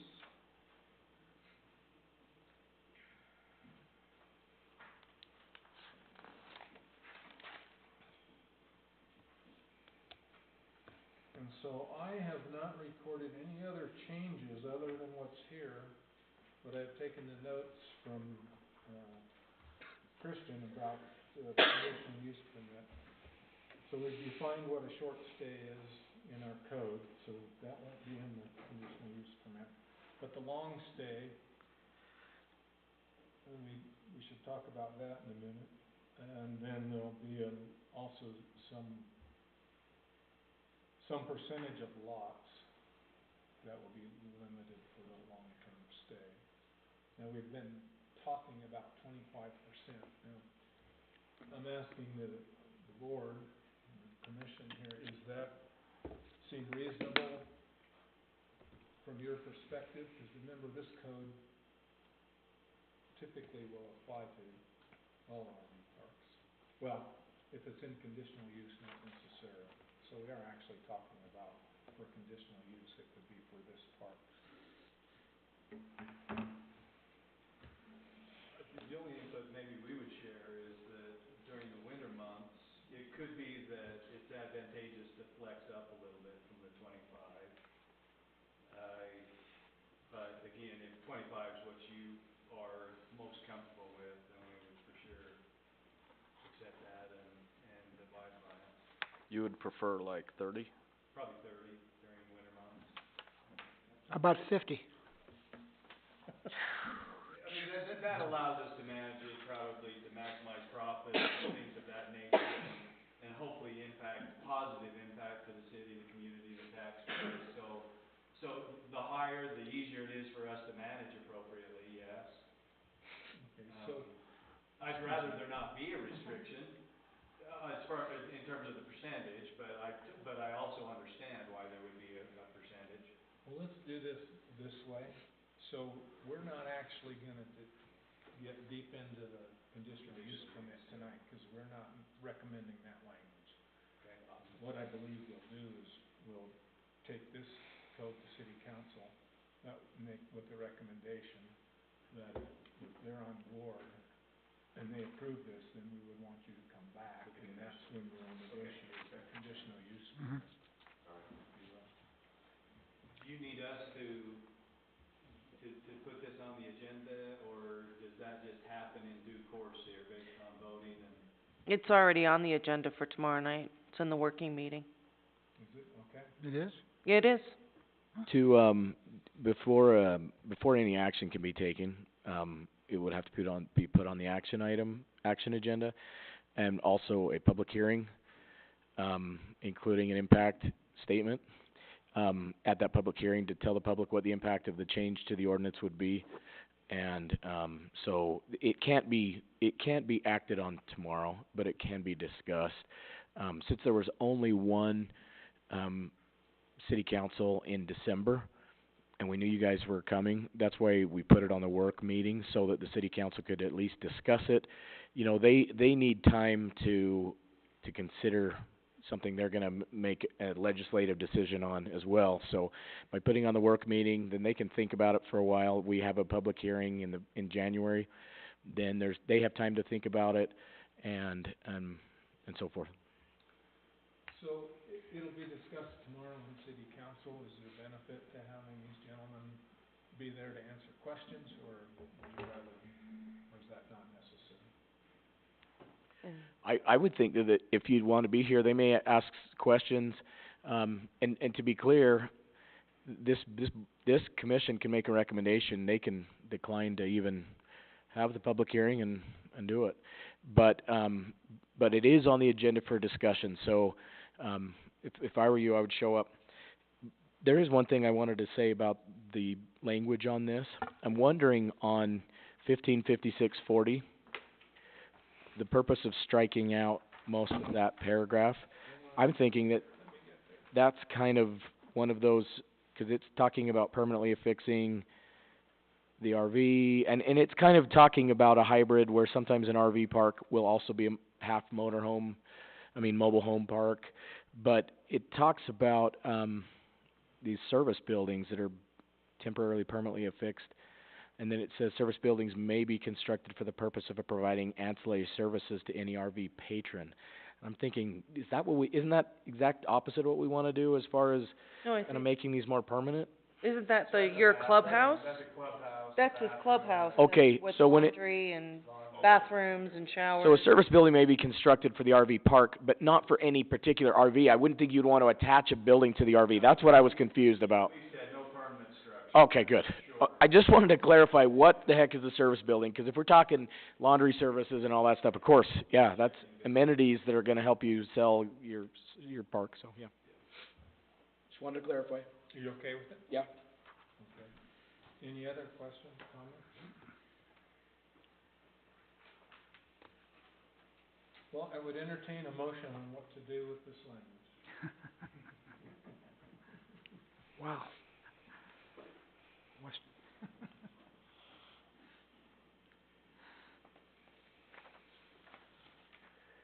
maybe to send a favorable or non-favorable recommendation?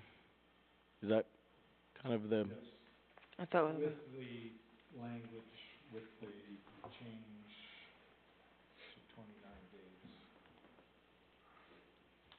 That's different from our other motion, right? Or- Yeah, the other motion just said, yeah, we're all on board with making a recommendation. Now we're saying, is this the language we wanna take?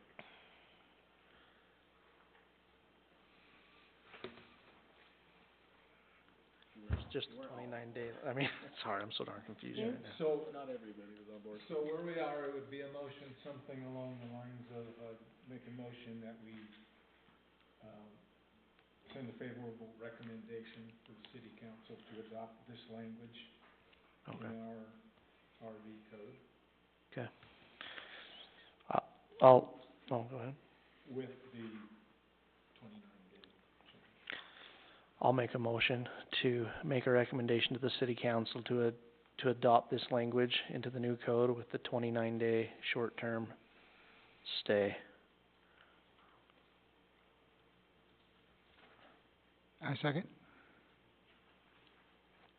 All in favor? Aye. Aye. Aye. All opposed? aye. The ayes have it. Thank you. I guess I should say nay. Hmm? I guess I should say nay. You could say, you could Nada. Or Yeah.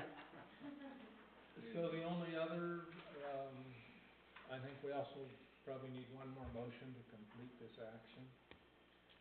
And that would be a motion to modify our code 1538 Highway Services District HS1 to show, RV parks as a conditional use. RV parks are permitted They're though. permitted, so I think Yeah. it doesn't need to change. So where do we get the language that says we can have a conditional use? Is that what we're putting in here? Yeah. It says they're required? Yeah. Okay, good enough. Strike that. Thank you. Thank you. Thanks. Wowzer.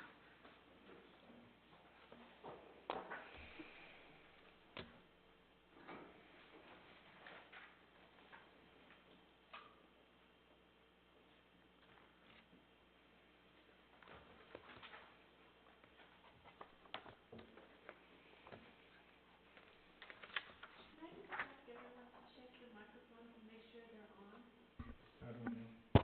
Green light, yours is not on. Check one. Push. Oh, there we go. Oh, Yay! wait, Callie, I almost had a heart Sorry. attack 'cause I looked at the clock. Scared the living daylights out of me.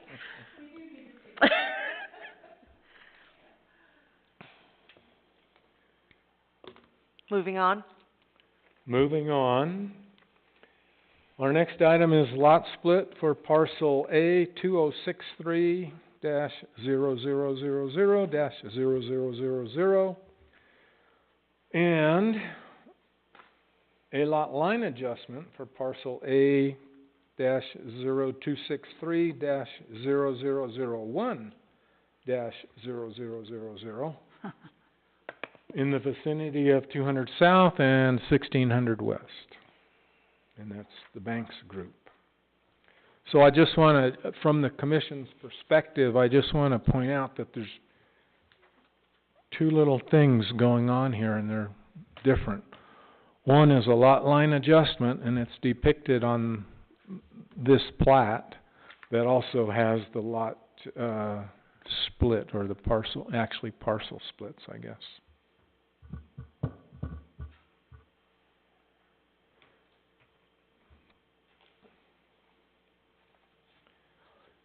So we have, let's see, Callie, I believe on that thumb drive, there's a...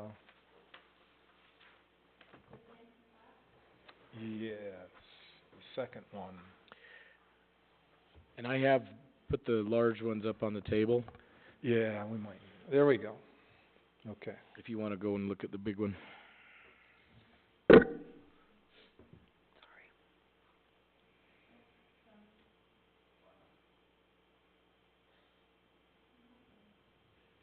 You just need to scroll on the page.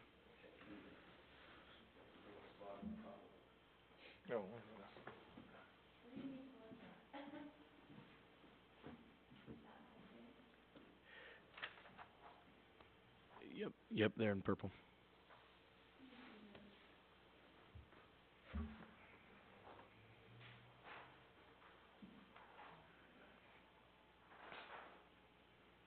There we go, look at that. Yeah. Mm-hmm.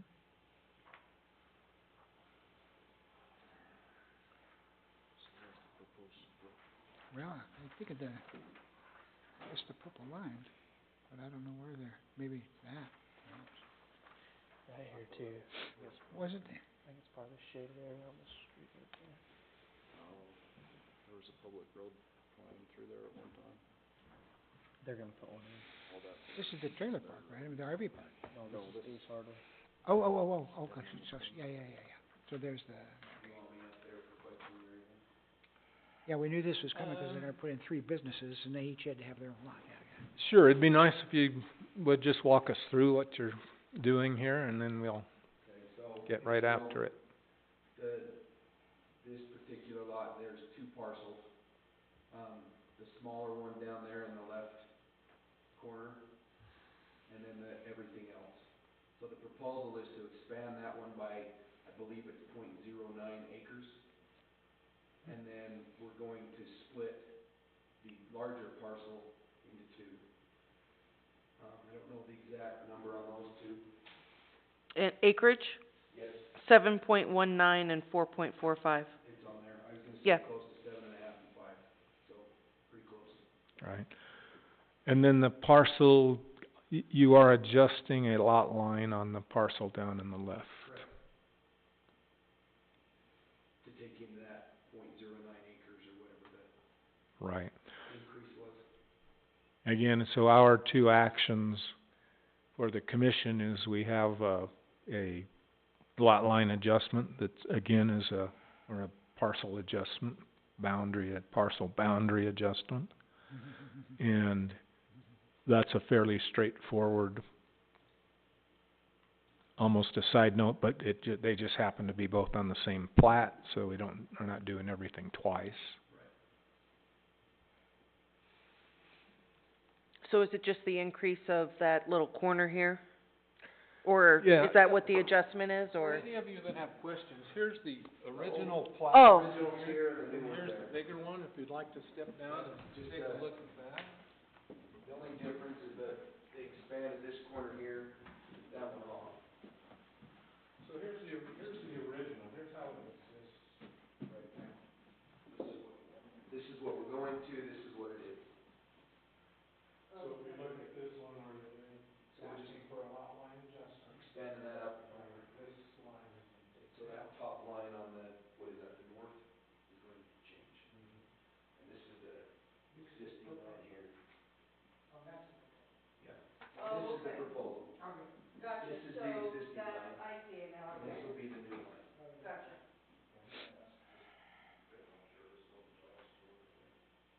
Coffee shop. That's rumored. And so, That'd be up to the owner of this lot once we sell that.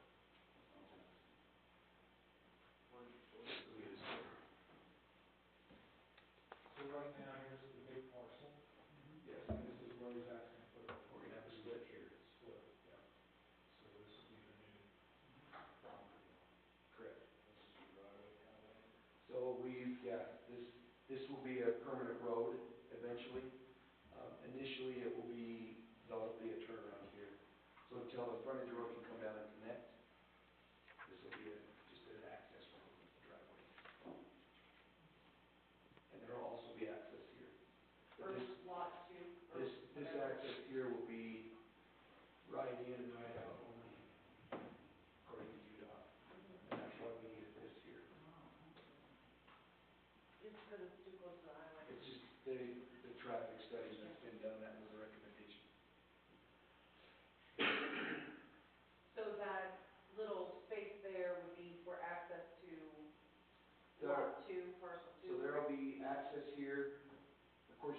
when you come out, you can only turn right, Right.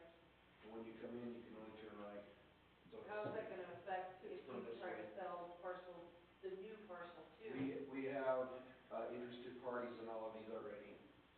There will be an access road across here as well. Okay. And just to be clear, this is just from the lot split. That's all this is for.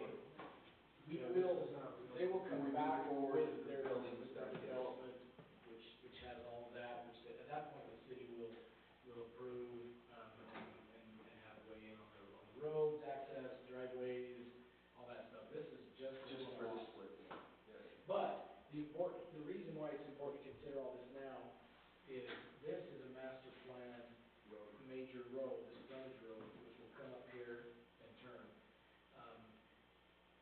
We're going to, in doing this lot split, they're gonna dedicate a portion of this road, which will become a city road. When this develops, they'll dedicate the other side of it. The city has to maintain this then as well? What is dedicated? That'll be dedicated to the city, we'll make sure that they bring it to our standard. The one thing that the city is doing here, which we really wanna cooperate, we wanna get them in here, get them in the business. Our master plan is gonna show this road, which ends up being 1650, what did I say? 1600, yes. Yeah, it's gonna go all the way through, clear through Old Highway 91. Including, it's gonna be right down the property line. That's where the master plan is. Both on this side of the road and on this side of the road. So we'll have it in our master transportation plan, and then when people develop their land, then we say, okay, in order to do that, you have to put in a main road. So that will apply to this property. When they develop, we'll require them to dedicate half of theirs, and at that point, we can realign this road to District 3. But they're not really cooperative, wanna play ball, so this allows this development to go in, and we're gonna just have this little chicane in here. UDOT's fine with it.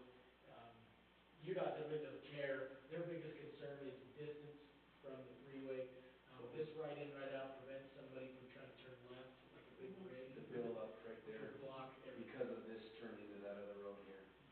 So we've looked at this a lot. We've spent time with Andy, he's come back, this is what, third iteration. Yeah. The one thing, when we start talking development, we're gonna, at that point, we'll put conditions upon, we know the turnaround here and all that stuff. All that stuff But will go just on for later. the lot split, But today, we need to have this lot split so interested parties can, there's not a and lot then of, they can come with their proposals as well. yeah. So while we're here looking at these, I wanna draw everybody's attention. This is the, No, I mean, the general. Yeah, that's the home, I'm just trying to picture this as. there's a home right there and right here. This is the home here too. Right, but this is now just, that's the old dairy, it's now been removed. Right. So this is really important what Larry's gonna say right now. So I wanna point out to everybody, so this was, the development back in, around Thanksgiving in 2007, Ah, okay? oh, seven. Yeah. Right And before this so all all this was, done.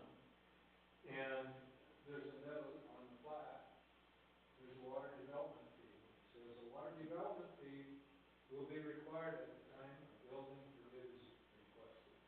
So I don't wanna have that discussion right this second. I'd like to sit down again and let's work through the lot line adjustment, get that out. How does that affect with splitting, I know that residents, that when you split a lot, it affects the water. Right, we're gonna talk. Okay, okay.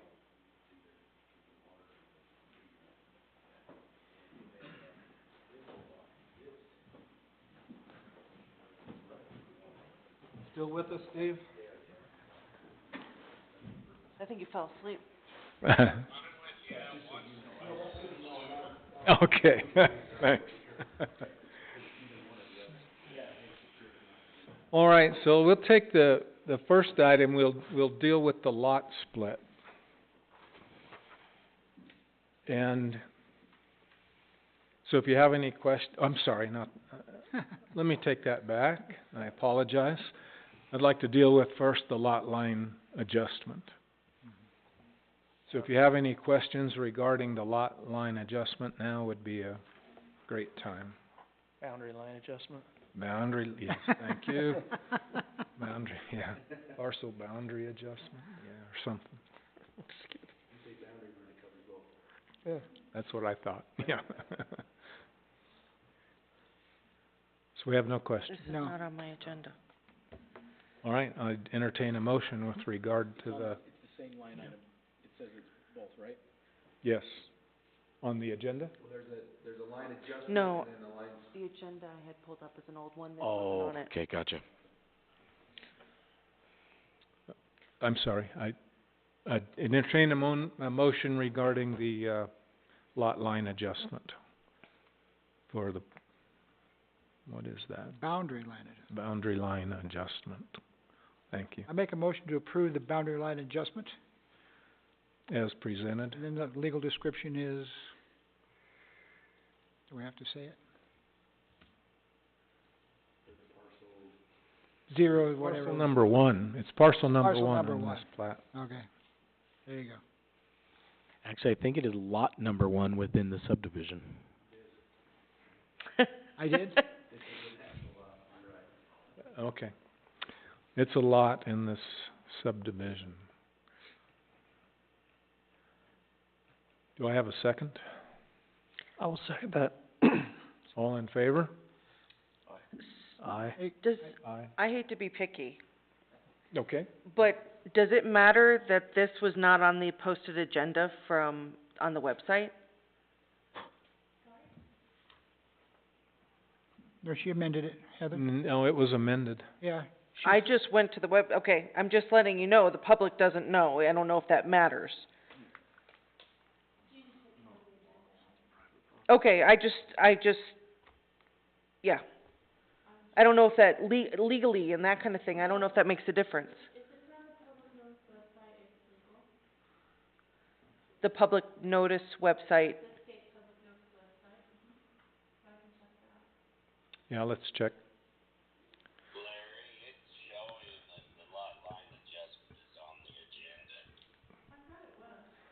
I only see, I'm just saying, the one I just pulled up from our Parowan website just has the lot line adjustment for 300 north, 300 east, so that's why I'm not having an issue with the lot line, I'm That just... was that first one we did tonight? Yeah, right, and so I just don't want us to get in trouble if there was a step that, I don't know. Callie's checking. We'll see. Yeah, this was added Monday, December 5th at 1:04 PM of the revised notice. I didn't check the city website to see if it'd been posted, but we received this, We did. yeah. So that's a Utah public notice you're holding in your hand, right? I believe it is. So that's off Support the at state utah.gov. website. Okay, then great, perfect, Yeah, sorry. okay. So we have it. We've determined that, yes, it's there. Okay, great. Thank you, Jerry. All right, so let's take that vote again. The motion at hand is whether we approve the, lot split Boundary. or boundary adjustment for lot number 1 on the Parowan Parkway Commercial Development plat. All in favor? Alright, Aye. Aye. Aye. The ayes have it. Boundary adjustment is approved. boundary. Okay, now we'll move along and just talk about the lot split. So the challenge for us in the lot split is we have pieces of code that talk about water requirements when there's a lot split. So one of these is gonna be determined to be the new lot. And quite honestly, I'm not sure how we know that. Dan, do you know? Well, so when the recorder records it, there will be a parent lot, and then there will be a new lot, which I believe will receive a sub Number. It'll be the main number, and then another sub number under it, 01. and I'm not sure the mechanism that Carrie if it matters. I would suspect the new lot on the east side that's a smaller lot would become the new lot because it's now a piece of the larger whole. But that's just my own logical brain trying to apply. That's not some knowledge, but I don't know if it matters. So we think the recorder will determine that? Yeah. Yeah, the county recorder will determine which is the new lot Okay. using the county recorder's mechanism. So let me just run us through, see if I can get to that. I'll just talk us through it. Basically, we have some code that says the amount of water that's required to come with a new lot is determined based on Utah State engineers, but it's the water rights engineers that determine that. They post tables and so on, and you base the amount of water rights required on the use intended for that lot. Now, in our city code, we go on to say that if the use of a lot is unknown or unstated, there's a minimum amount that must be brought. And then, as it mentioned on that plat that I pointed out down there, that there's going to be something else required at the time a building permit is requested. So there's also language, and it basically says it's up to the city council to determine the amount of water, or to approve the amount of water based on the recommendation of the engineer. So the real purpose of this discussion is to make sure that everybody here is aware that there's water required to be brought in, our code also says before it can be recorded. So this lot split, because it's creating a new lot, we're making a recommendation to the city council to either approve it or not approve it. And then city council will have to move forward and determine what they want to do in terms of water. Now, if it's left up to us to determine what amount of water is required, we would almost need to see plans. You need to know size of a building and several other things to work through those requirements. If it was gonna be a water park. Yeah, exactly. So, now that all said, and I'm talking specifically water rights, our code also currently has a provision for a water development fee. And on the plat, when this was done back in 2007, the provisions were included in the plat with an agreement with the city for a water development fee, the amount of which would be determined at the time a building permit is requested. And so at this point, unless there is some input, we're not gonna really deal with the water. That's gonna get moved along to city council. Right, and just to provide a little bit more color to that discussion, we brought this to the water board. The intent when the code was changed February 24, 2022, was to get rid of the ability to bring a water development fee in lieu of water. And that was removed from the code everywhere but in one place where it still talks about it. And so we brought this to the water board with the intent to bring it to the city council. Actually, after the city council talked about it, to scrub that last remaining thing referring to the water development fee from the code. And so that process has been started, and if we wanted to press the hold on button on this until that worked out, we could legally do that, probably. However, in talking with Justin, I specifically asked him about this. I said, you got this old plat that specifies water development fee right on the plat. And Justin stopped me right there and he said, they're vested. At the point that plat was recorded for the subdivision, this subdivision was vested with the law that applied at the time. So in the case of this development, if they choose to do a water development fee, we have to legally allow them to do that, even if we intend on not allowing that moving forward. And that was pretty clear. Justin was pretty black and white about that. However, so I've communicated this to this development, to Andy and the people he's working with, and said, so it looks like you're vested, what is the water development fee supposed to be? And if you look in different places, I'm gonna just real quickly, paraphrase. The city administration decides whatever the market rate is and collects that. And I said to Justin, what do we do there? And he says, well, the last recent transaction that we were aware of was actually Eva Water when they brought, when they purchased water for the purpose of giving it to the city, and he said it was $15,000 an acre foot, and he said, so that's a number that we could use as a recent market transaction, and suggested that could be used as the number. I threw that out to Andy, and I also said to Andy, but by all means, if you want to bring the city water, that's what we'd rather have. So that's kind of how we got to this point. And later in this discussion, we're going to talk about recommended changes to the code on water development fee, but that brings us up to speed with where we're at. I don't know if you care to share with them what you shared with me just a second ago. Banks Group has secured 8.5 acre feet of water. Oh. For this development, for the purpose of this development. So there is going to be plenty of water for what's going to go on these lots. And we still don't know exactly. The civil engineering will say how much water needs to be brought, but. And for that purpose, the intent of this lot split is so we can sell it. Right. So we can sell it to other parties and other developments. Our interest is lot 3 for the Ace Hardware store.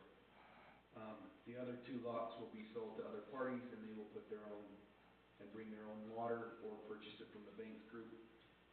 But this 8.5 acre feet of water have been secured by the Banks Group for the purpose of developing these 3 lots. The other thing that came out of the water board discussion was, what's the minimum amount of water just to split a lot before we know what the development is going to be?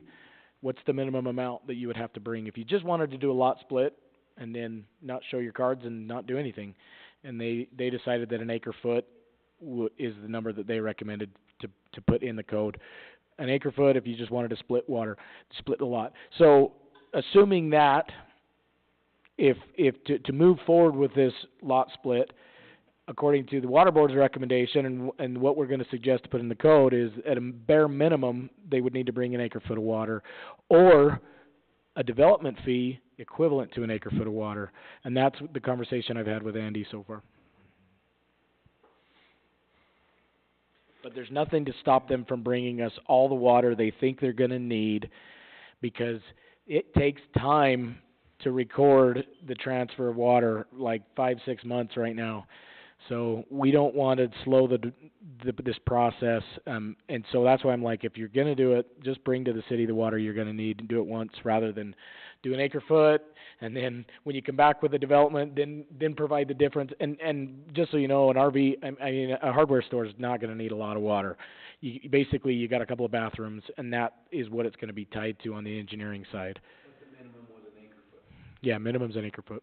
So the plat as it was approved in 2007 did have 2 acre foot of water deeded to the city, but 1 for each lot. Correct? So I haven't seen any records of that. But our ordinance talks. We use the word grandfathered. Every parcel in the city has an assumed acre foot per possible connection. Yes. So if you want to look at the fact there's 2 lots there now, they each are going to be grandfathered of 1 acre foot. And by splitting the lot, this would be the same thing if somebody wanted to split their lot at their at their house. What did I say wrong? So maybe I misunderstood. So if there's 2 lots right now. Right. In existence, each one of those lots is grandfathered 1 acre foot. Right. If I didn't say that, that's what I meant. Okay, you might have said that. I might. And by splitting and adding a 3rd lot, the city's going to require an additional acre foot of water to come. Yes. Yeah. And that would apply whether it's you splitting an acre residential lot into 2 half acres, or this. But at the time the building permit is issued, if on a commercial building like this, or let's say you wanted to put a fourplex, it's an R3, the city at that point can require additional water. And if the civil engineering is done on this Ace Hardware and it needs 1.45 acre feet, and they have already deeded us an acre, they're gonna need to deed us an additional 0.45. That's kind of the mechanism or how this works, and I can't speak to that, but I kinda doubt. The Banks Group intent is to let the individuals developing the different lots upon application of the building permit to bring that water to the city or whatever. Right, with the exception of the one that you have to complete the split. Because But in order to record this lot split, we need to have at least an acre foot deeded, Yep. or a water development fee for an acre. Right. and they're prepared to do either one. Cool. So just as a relative note to this, so the 1 acre foot requirement was kicked around, and the way that's arrived at, that's also based on state engineering requirements. So for a home, it's 0.45 acre foot for a single family residence. And irrigation on a lot is considered is a 4 acre foot per acre requirement. So a quarter acre lot needs almost an acre foot for irrigation. But you're putting a home on it and so on, and so the agreement was that 1 acre foot is defensible. A half acre lot or a 1 acre lot, if it's all gonna be irrigated, could theoretically need to bring more than an acre foot of water, and that's according to our own subdivision code. Right. And I've talked to some different cities to see how they go about it, and usually they have kind of a set number, quarter acre lot, 1/8 acre, half acre, you know, and or they'll just actually put in the amount of acre or square feet that is in landscaping versus the house, and it'll spit out a number, and we need to do something similar because that's what's written right in our code. All right, any comments at this point? Well, so the other thing that I just want to point out, so we have this plat before us now, and typically when we get it to vote on it, we're a little bit farther along in terms of reviews and signatures. This one has been reviewed by the city engineers and was redlined, and those changes have been incorporated. The remainder of the signature block still need to be reviewed. But I have involved everybody in this conversation as we've moved along. We just got, the final version of this. What did you get it to me? Monday. And so we didn't have time to get signatures, but we've involved the attorney as we moved along. The engineer's already redlined and updated it. I don't see any issues with getting any of these signatures, but definitely you probably want to conditionally approve it upon getting the signatures. I just don't anticipate any issues. We've worked through it for a while. Right, any questions at this point? No. So I would entertain a motion with regard to this, lot split. And in that motion, please consider that it does need to be conditional based on approvals and incorporation of the changes to finalize this plat. And again, our motion is to make a recommendation for approval or not to City Council.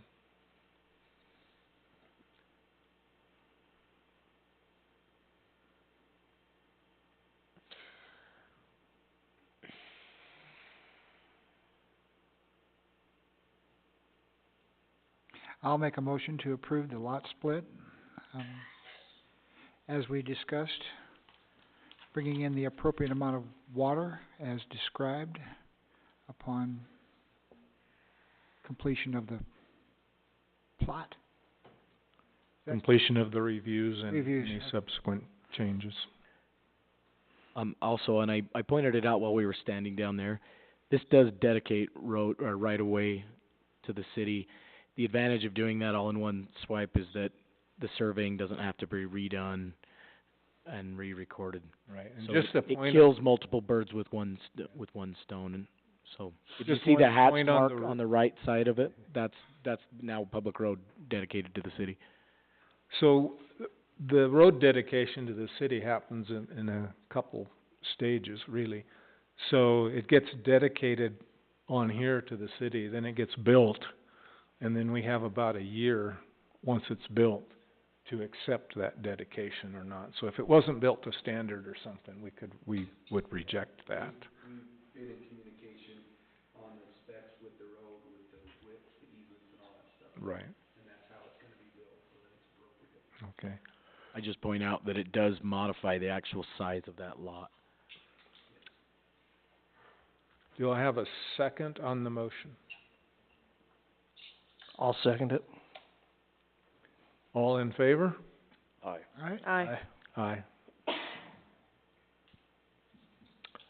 Thank you very much. Any other questions that I can answer about anything? I know there's a lot of speculation out there about everything. We'll be glad when you get it open. And I just wanna say, I apologize for bringing a plat that's not fully signed. They're trying to move quickly on this, the city doesn't wanna get in the way, this is our only, time that the city council can move on that this month. And they're trying to get this done so they can avoid impact fees that go back into effect March 31st. So that's kinda why we're trying to really accelerate this. Taking 5 there? We don't wanna get in the way of this happening because of our process takes too long. So that's why we brought this not fully executed on the signature blocks. I thank you for considering it and And Mr. Banks, how do we reach out to you? I'm Andy Nelson, I am local, in community. My number is 385-377-7780. If you wanna get ahold of me that way. Okay, thank you, Andy. Otherwise, Jake was gonna get ahold of me too, so. But I build a home, I live here. The Banks Group is based out of Salt Lake, Okay, and they have their second A store under construction currently. Up in Moab, Idaho, they have one operating weekly. So this is so once again, 385-377-7780. Okay, thank you. Okay, We take 5? I'd entertain a motion for a 5-minute break. Hi, I gotta go, let's take a break. Thanks, Andy. Second, and Second. everybody in favor? Aye. Aye. I'm gonna race you to All the restroom. Hey, Andy, those water rights are pre-1949, I'm guessing. Are they gonna serve dinner? They should, huh? Guess we all need to learn to talk fast. Like Philadelphia lawyers.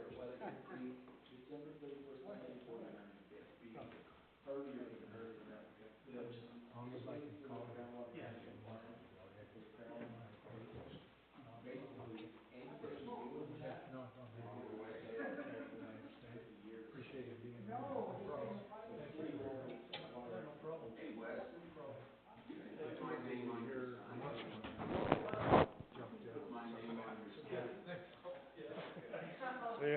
Good night. Merry Christmas.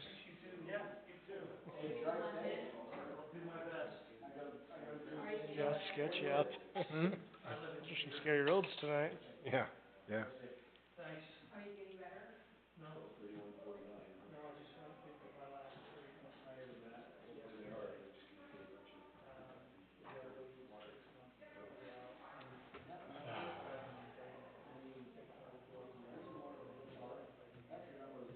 Making progress on water. Yeah, it was actually, Loudon just sent me that too, I read all that, that's good, that's what we need. Yeah.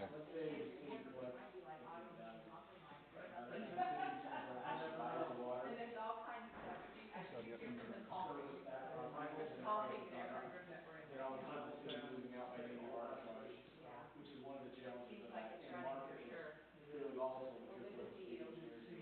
in there.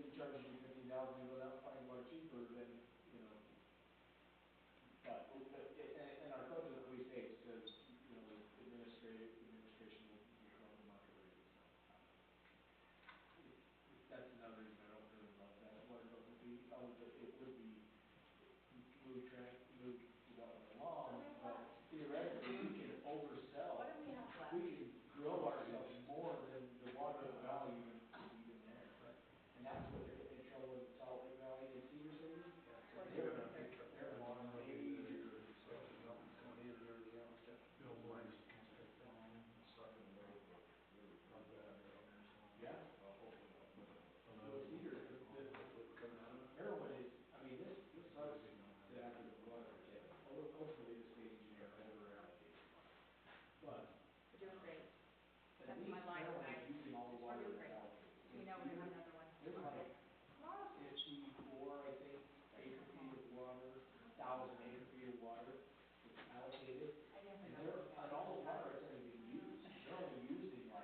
You'll beat me. I already can tell.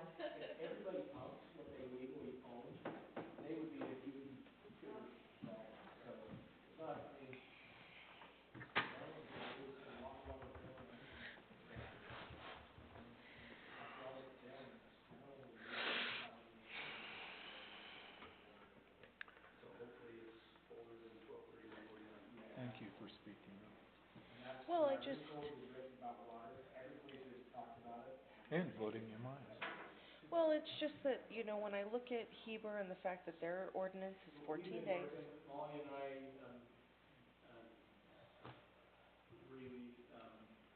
it's just, it's not, especially since this is like the first big project like that in this town, that I'd like to see, just wait, it's not, what's the rush? Well, there's a business aspect for the park, right?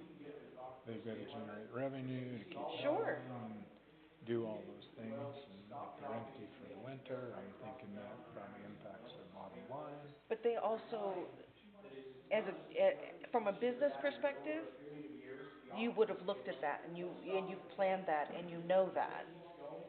And they stated that night, they stated that night that, because I went back and watched it and I wrote down quotes from everybody, Oh, good for you. that at that time, they commented on the fact that it is a 14-day stay, they know it's a 14-day stay, and that they would potentially, you know, maybe 20 to 30% of their park being able to have pads for an extended stay.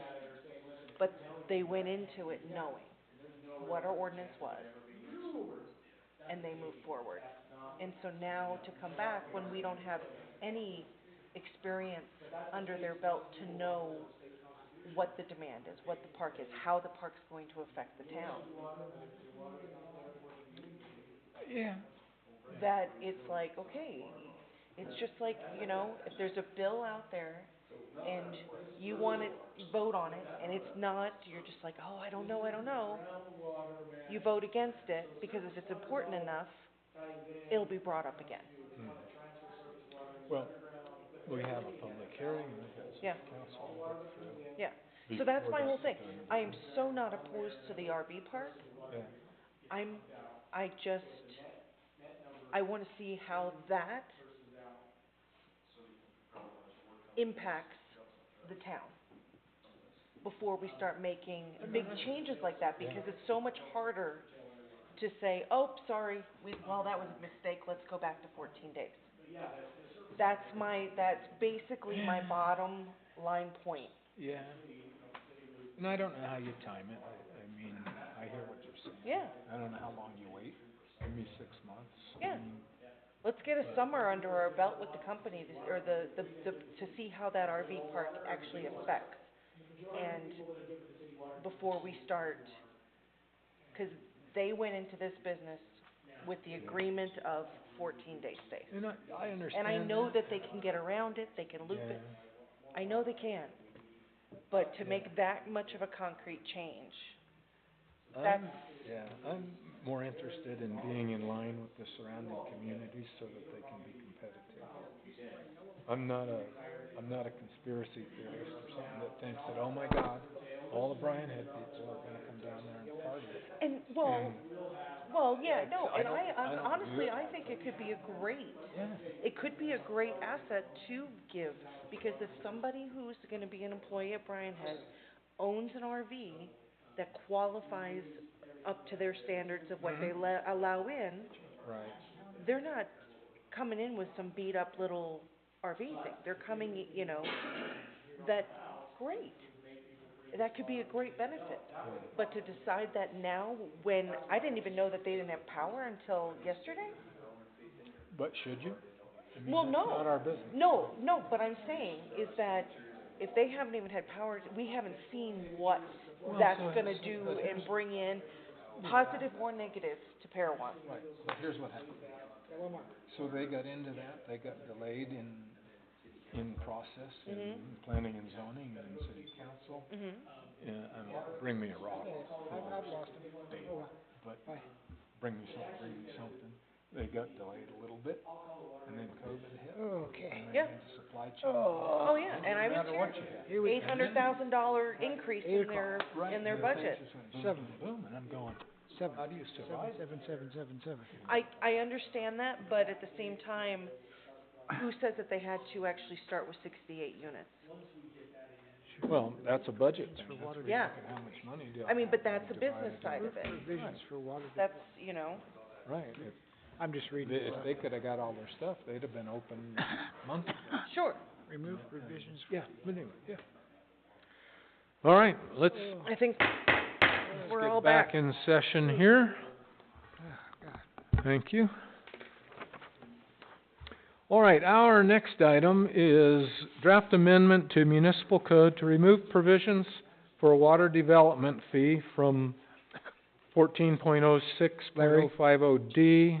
Larry, we forgot number 7. I did. Oh, excuse me. Well, okay, we'll do number 7 because it's quick. Sorry. We're all for something quick tonight. Pass one of those to Dan. So by now, I hope you have all heard about this and seen the Mhm. brochure. I attended this training in St. George, and I cannot tell you what a huge benefit that is. I mean, it's just enlightening for a 3-hour thing. You're not gonna fall asleep. Mm-mm. They're very succinct and to the point. They're basically teaching out of the book that you get free for it while you attend this. Don't we have this book already? Some of us do. Oh, okay. Newer members do not. And if you get another one, keep it, because there'll be new members on board. Okay. At some point, Okay. we'll need these. All right. And, we can there may be people that would like to attend that can't, and it would be good to be able to share the book with them. Okay. So please, and the note here is, you do need to register, so please read the flyer and go register, because we're opening this to other attendees, so we could get people from, Bryan Head or Cedar City or Beaver or somewhere, who knows. Will this be broadcast or taped of any kind? Can it what? Can it be broadcast or taped?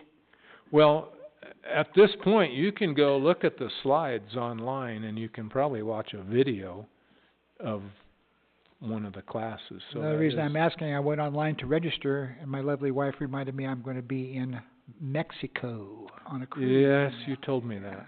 I'm so terribly disappointed. I can't but make it. I wouldn't give up the cruise either. Yeah. So, any questions about this? Would it be all right if I only attended 2 of the 3 hours? Have another commitment later that, Yeah, I mean, all of it would be Okay, yeah. helpful, if anything you can do. so I run the clock at the basketball game with the high school, and they Oh. have a game that night, and Oh, great. I'm the Okay. official, I'm the official clock operator, so. Oh, You gotta be there. there you go. And then we're encouraging, Board of Adjustment members to attend, so they'll get up to speed, and city council members for a review of some of these things. I think it's a good move for everybody. All right, moving right along, back to, this draft amendment to code to remove provisions for a water development fee out of Land Use Code 14.06.05D, titled Water Supply, 14.06.070F, titled Dedication of Culinary Water. And then also, we'll be discussing 7.10.040 Application for Water, and 7.10.080 Subdivision Water Assessments. Now, I'll just straight out tell you that we really don't have a lot of sway over the Chapter 7 codes, because those are not land use codes. However, in the interest of removing all the I won't say all, keeping ambiguity out of this code, if we revise if we recommend a revision to, 1406, then, 7 would require a revision also, otherwise they'll be in direct conflict with each other. So as Dan mentioned earlier, there was a water board meeting on November 9th that, he attended and brought this topic up. I attended, and we had a nice discussion with water board. And it was recommended that the water development fee be removed from our code. And I prior to that, had a discussion with Justin Waymont on October 27th about code and this, ambiguity with the water development fee and the, bring water rights. And he recommended that we remove the water development fee from our code. So with that said, I think I sent you handouts with recommended changes to the code. In each of those,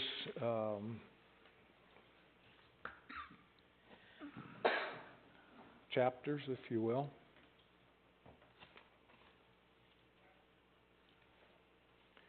And I don't know if did you all get time to look through that? Yes. I looked through it, but I'm very new to water, so, but I didn't, like, when I looked up 14065D, water supply, I didn't actually see water development fee in that wording, so then I was confused as to, well, what are we removing, because I don't see that. I see dated, December 31st? yeah, Right, so those are, if you clear up some wording, in 050D, and in 070F is where we're really seeing the change for okay. the culinary water. Do you have I have a handout, a hard copy, if you'd like one. The water development fee, still remains, the problematic part, really, the main problematic part is subdivision water assessments, 1710-080. And it very clearly says that, the applicant shall be assessed a water development fee. And the funny thing is then it says that the water development fee shall provide sufficient water to adequately service said connection with water priority date equal to, so it was even updated to talk about the water development fee, the priority date, but the phraseology of water development fee was left in it. That's the worst one that we need to fix. Most of these other things is clean up and being consistent with cleaning this up. But that's the one place where we're specifically removing water development fee. The other part is, some of the other stuff in 14, it changes something like priority date equal to or prior to, it changes it to of, on, or before, gets rid of the word depletable. And so it's basically kind of cleaning up everything and consistent with cleaning this up. But the real offending code, if you will, is that in 7-10-080. But there's a lot of stuff in 14 that it kind of fixes. But it's mostly, I would say, cleanup. Right. Well, again, it removes the ambiguity between the sections of code. Yes.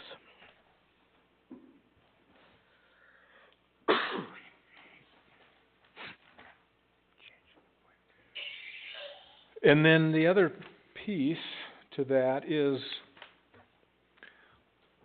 there's been a lot of discussion about what about all the existing lots that existed before this cutoff date of February 24th, 2022. And it's not in code, it's pretty much just, I guess, considered to be understood, which is not a real good way to make sure something is applied consistently a little bit farther down the road. As our memories fade and it's not in code, we won't be consistent. And so there's the recommendation for inserting really, the bottom of the page, water provisions for lots, parcels, and Parowan existing prior to February 24th, 2022. And then it goes on the last page to talk about that.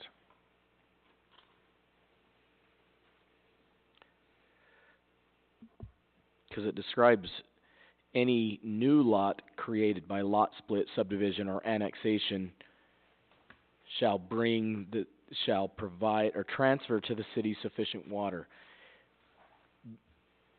You know, inferring that any lot prior to that has water, and was the clarification of the water board, that's 1 acre foot.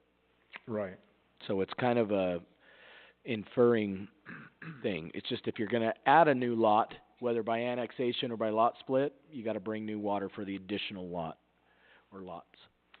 Right, so we've just clarified culinary water allocation is based on Utah Division of Water Rights estimates for one single-family dwelling and associated irrigation. Uses that exceed one single-family dwelling usage estimate will be reevaluated by the city in accordance with Division of Water Rights standards, and the developer may be required to provide water rights adequate to service the intended use.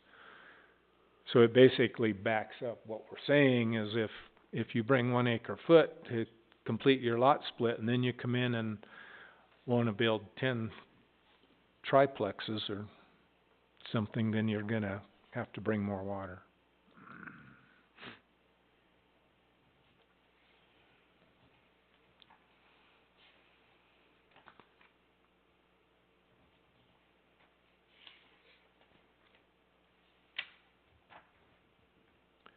Any questions? No. So, just to clarify, this here, this 71080, this is your revision, These are which my is revisions. why I couldn't find the words water development fee. Is because you've taken Turn a off track changes? track changes. Yeah, all the red is the changes. Well, I didn't, that would be why I didn't get all those changes on the other one too. Wonder why you didn't get those. Yeah. Everybody else get those? I didn't get the red ones, but I got your other. Yeah, I didn't get the, yeah, Oh, there's a handout right there. I'm gonna go grab it. I'll go grab it.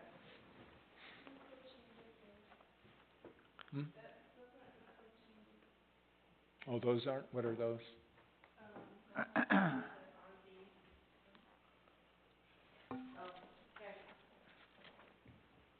You may have my copy. Thank you. Oops, sorry. Yep, you're good.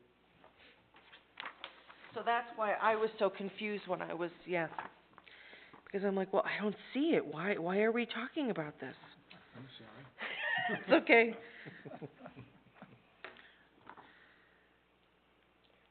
So if I send a document out and it has track changes on it, typically it'll show up like that. and Well, you have to can't understand, I click haven't it. worked in an office in forever. And well, that's okay. Okay. So basically, what we're doing is removing the wording that says that somebody could come in and just give us money instead of actual Water right. water rights. With the priority date of December 31st. Yeah, and Yep. that Okay. priority date is not a new date, that is a date that's already in code. And, Right, right. And just so you know, the purpose of this, the overall purpose, otherwise, we're selling water effectively to new lots that we don't own. Right, and we don't wanna do And that. we're doing it in an environment where the state is gonna come in and actually curtail the use of our existing water rights. Right. When they do that, and it'll happen in phases, we will lose more water than we need to even supply the existing residents. So, to remove this from our code future-proofs us against making the problem worse by new development coming in without bringing in water to support its new additional homes or businesses. So this keeps us from making the problem worse. We then need to come up with a mechanism, whether the city buys water rights or something, to get enough water so that after all the curtailments happen 50, 60, 70 years out, that the city has enough water to pump to provide all of its citizens. So this kind of future-proofs us as development happens. Okay.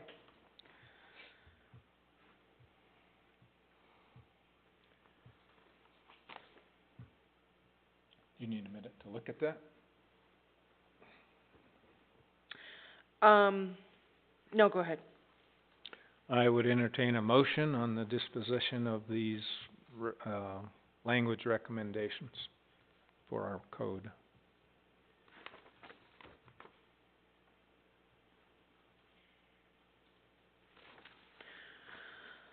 I make a motion that we, what was the word you used? Not approve.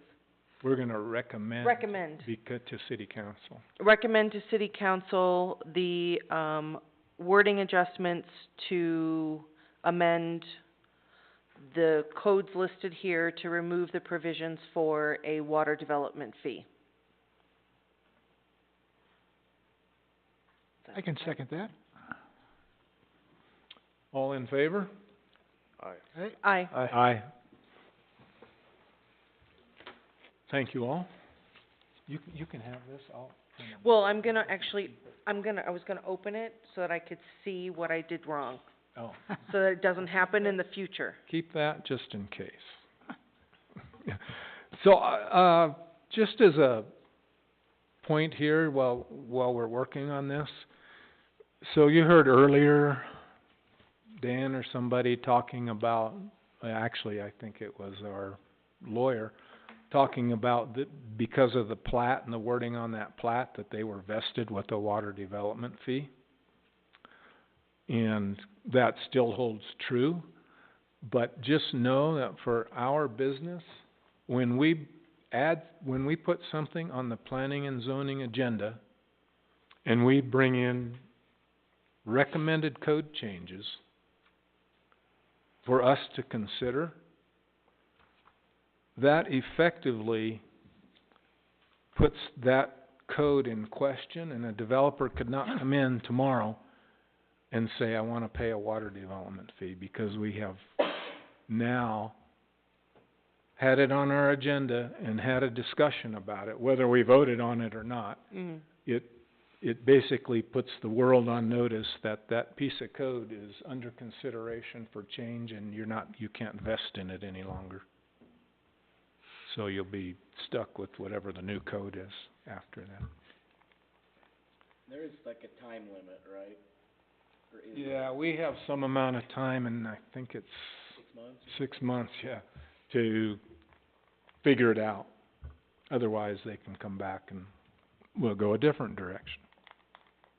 All right, moving along here, draft municipal code applicable to billboards along the Parowan City I-15 corridor. Yep. So, you all remember we kicked this around with pros and cons back when.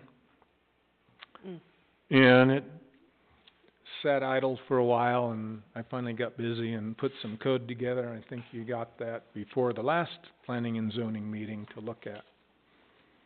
Yes. Thank you.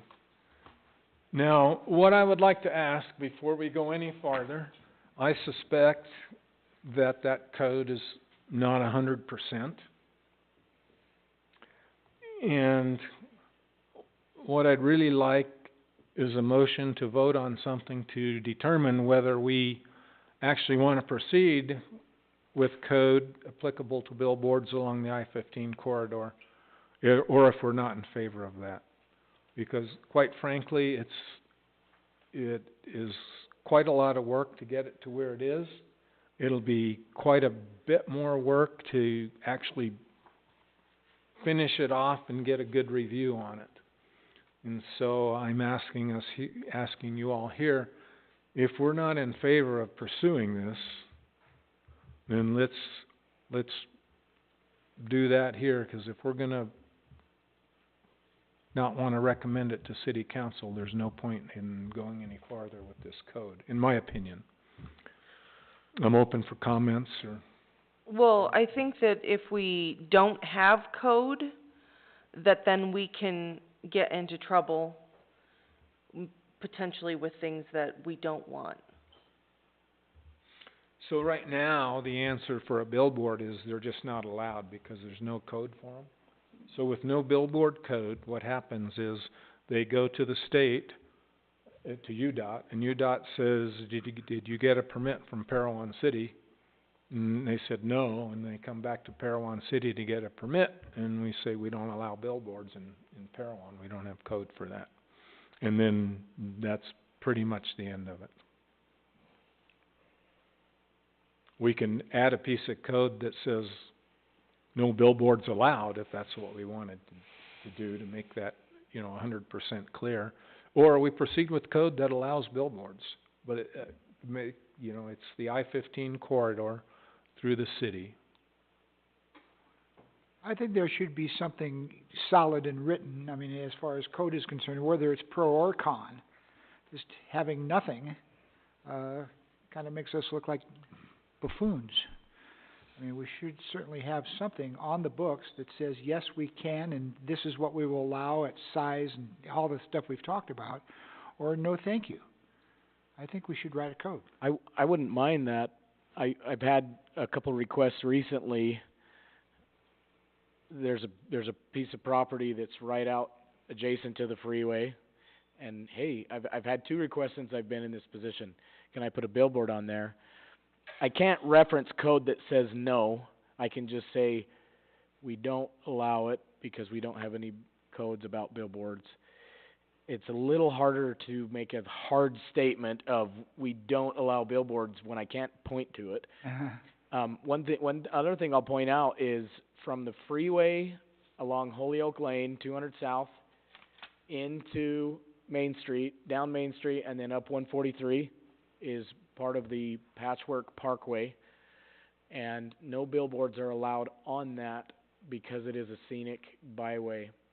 But I know we're really talking about the I-15 corridor, but I just want to make sure that if we did anything that were to allow billboards, we would want to make sure that we did not specifically allow anything along that corridor for a whole different reason. But anyway, I'll just point that out. And that's state mandated on the patchwork, is that? No, it's once it's designated, and I believe that the participating communities that participate in that and that designation, the only thing that can be advertised, I'm struggling with the exact language, is the businesses that are along the highway. And I don't think billboards are allowed. I think it's other signage can be allowed or something, but I can double check that. I think I've been to one meeting. That's in state code, I think. Probably. But it is a long, hard read. And not only is this designated as a state scenic highway, but it's also designated as a federal. There's some additional things that we had to get in order to become a federal designated highway. And the advantage to that is that it shows up on lists, and it, people realize this is this amazing view, and that people will theoretically come here so that they can drive the scenic highway. But they want to kind of preserve the nature of it. So what's that song about signs everywhere? I think it applies to this, but anyways. The one about here's your sign, but it's not a song. I'll start singing, but that wouldn't be good. So anyway, at this point, I would entertain a motion to either continue or discontinue. Well, I take that back. Let me rethink that. So if we want something in code that says yea or nay,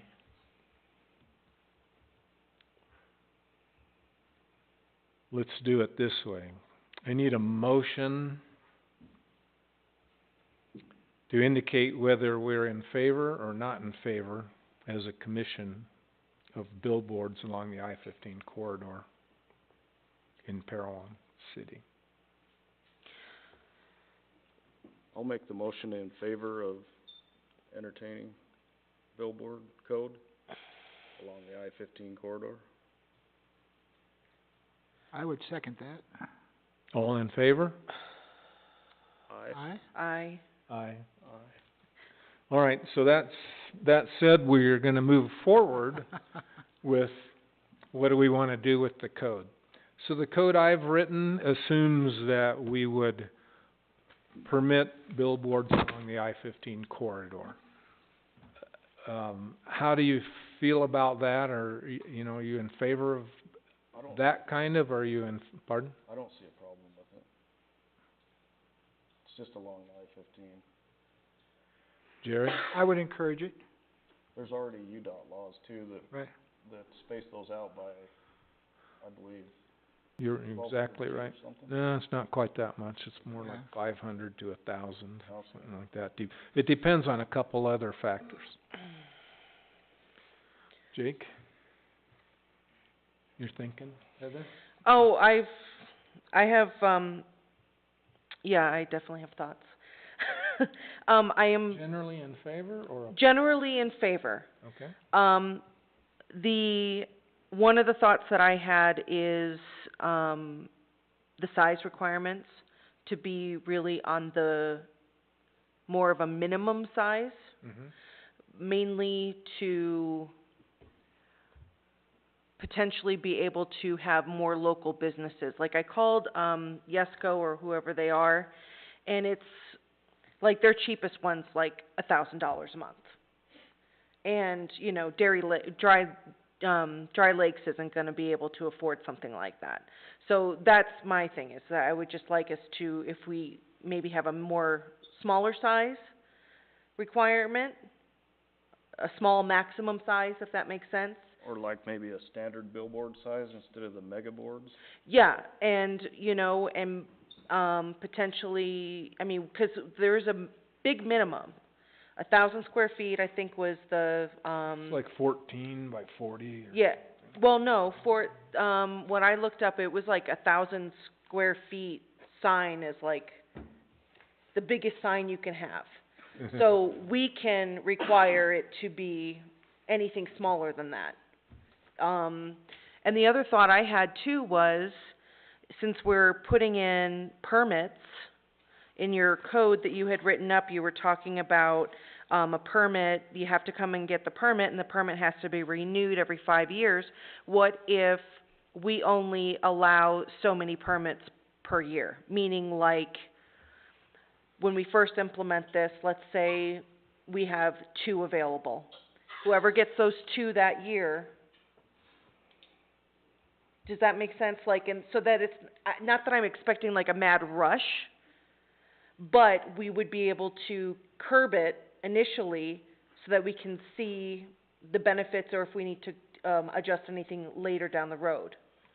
So I think I mean, we can, within reason, we can adjust municipal code as necessary, no matter what's happening. Mhm. Good, bad, or otherwise. If we see a need for a change, there's processes for all that.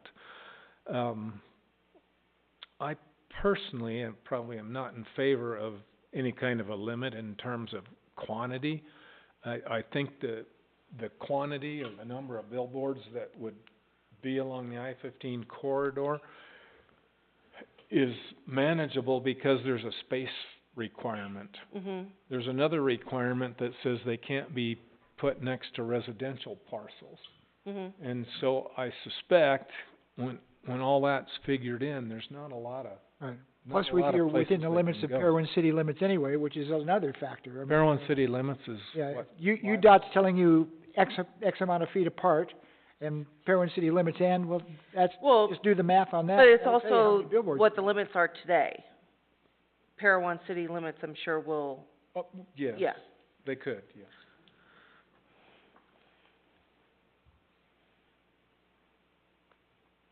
The other thing too was that,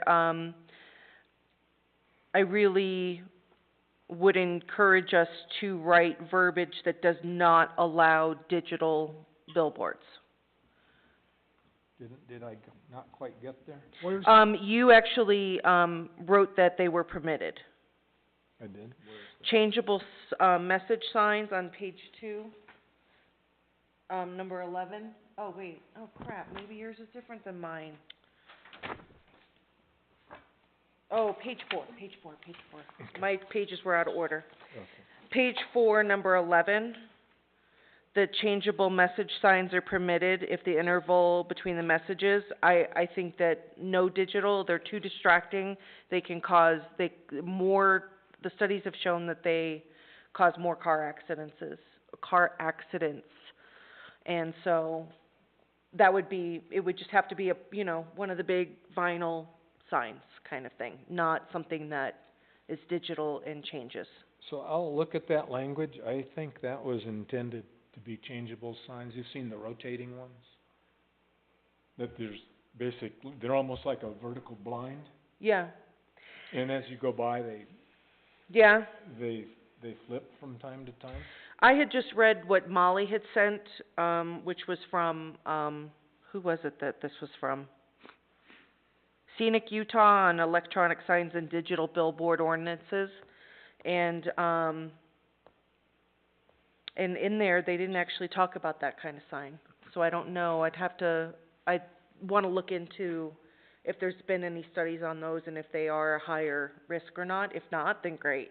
Well, so I'll have to check state code again. There was some stuff I vaguely recall that basically you can't outlaw a digital billboard. That you can't? That you cannot. In our state. This is from Utah, and it says we're regulating and prohibiting off-premises digital and electric billboards. So it's not like if there's a business that runs along I-15, they could have one of those ticker tape kind of things, or their own kind of. That's but, not a billboard. But it says your municipality will need to decide whether to regulate or prohibit new digital billboards. So, a billboard and a sign are two different things.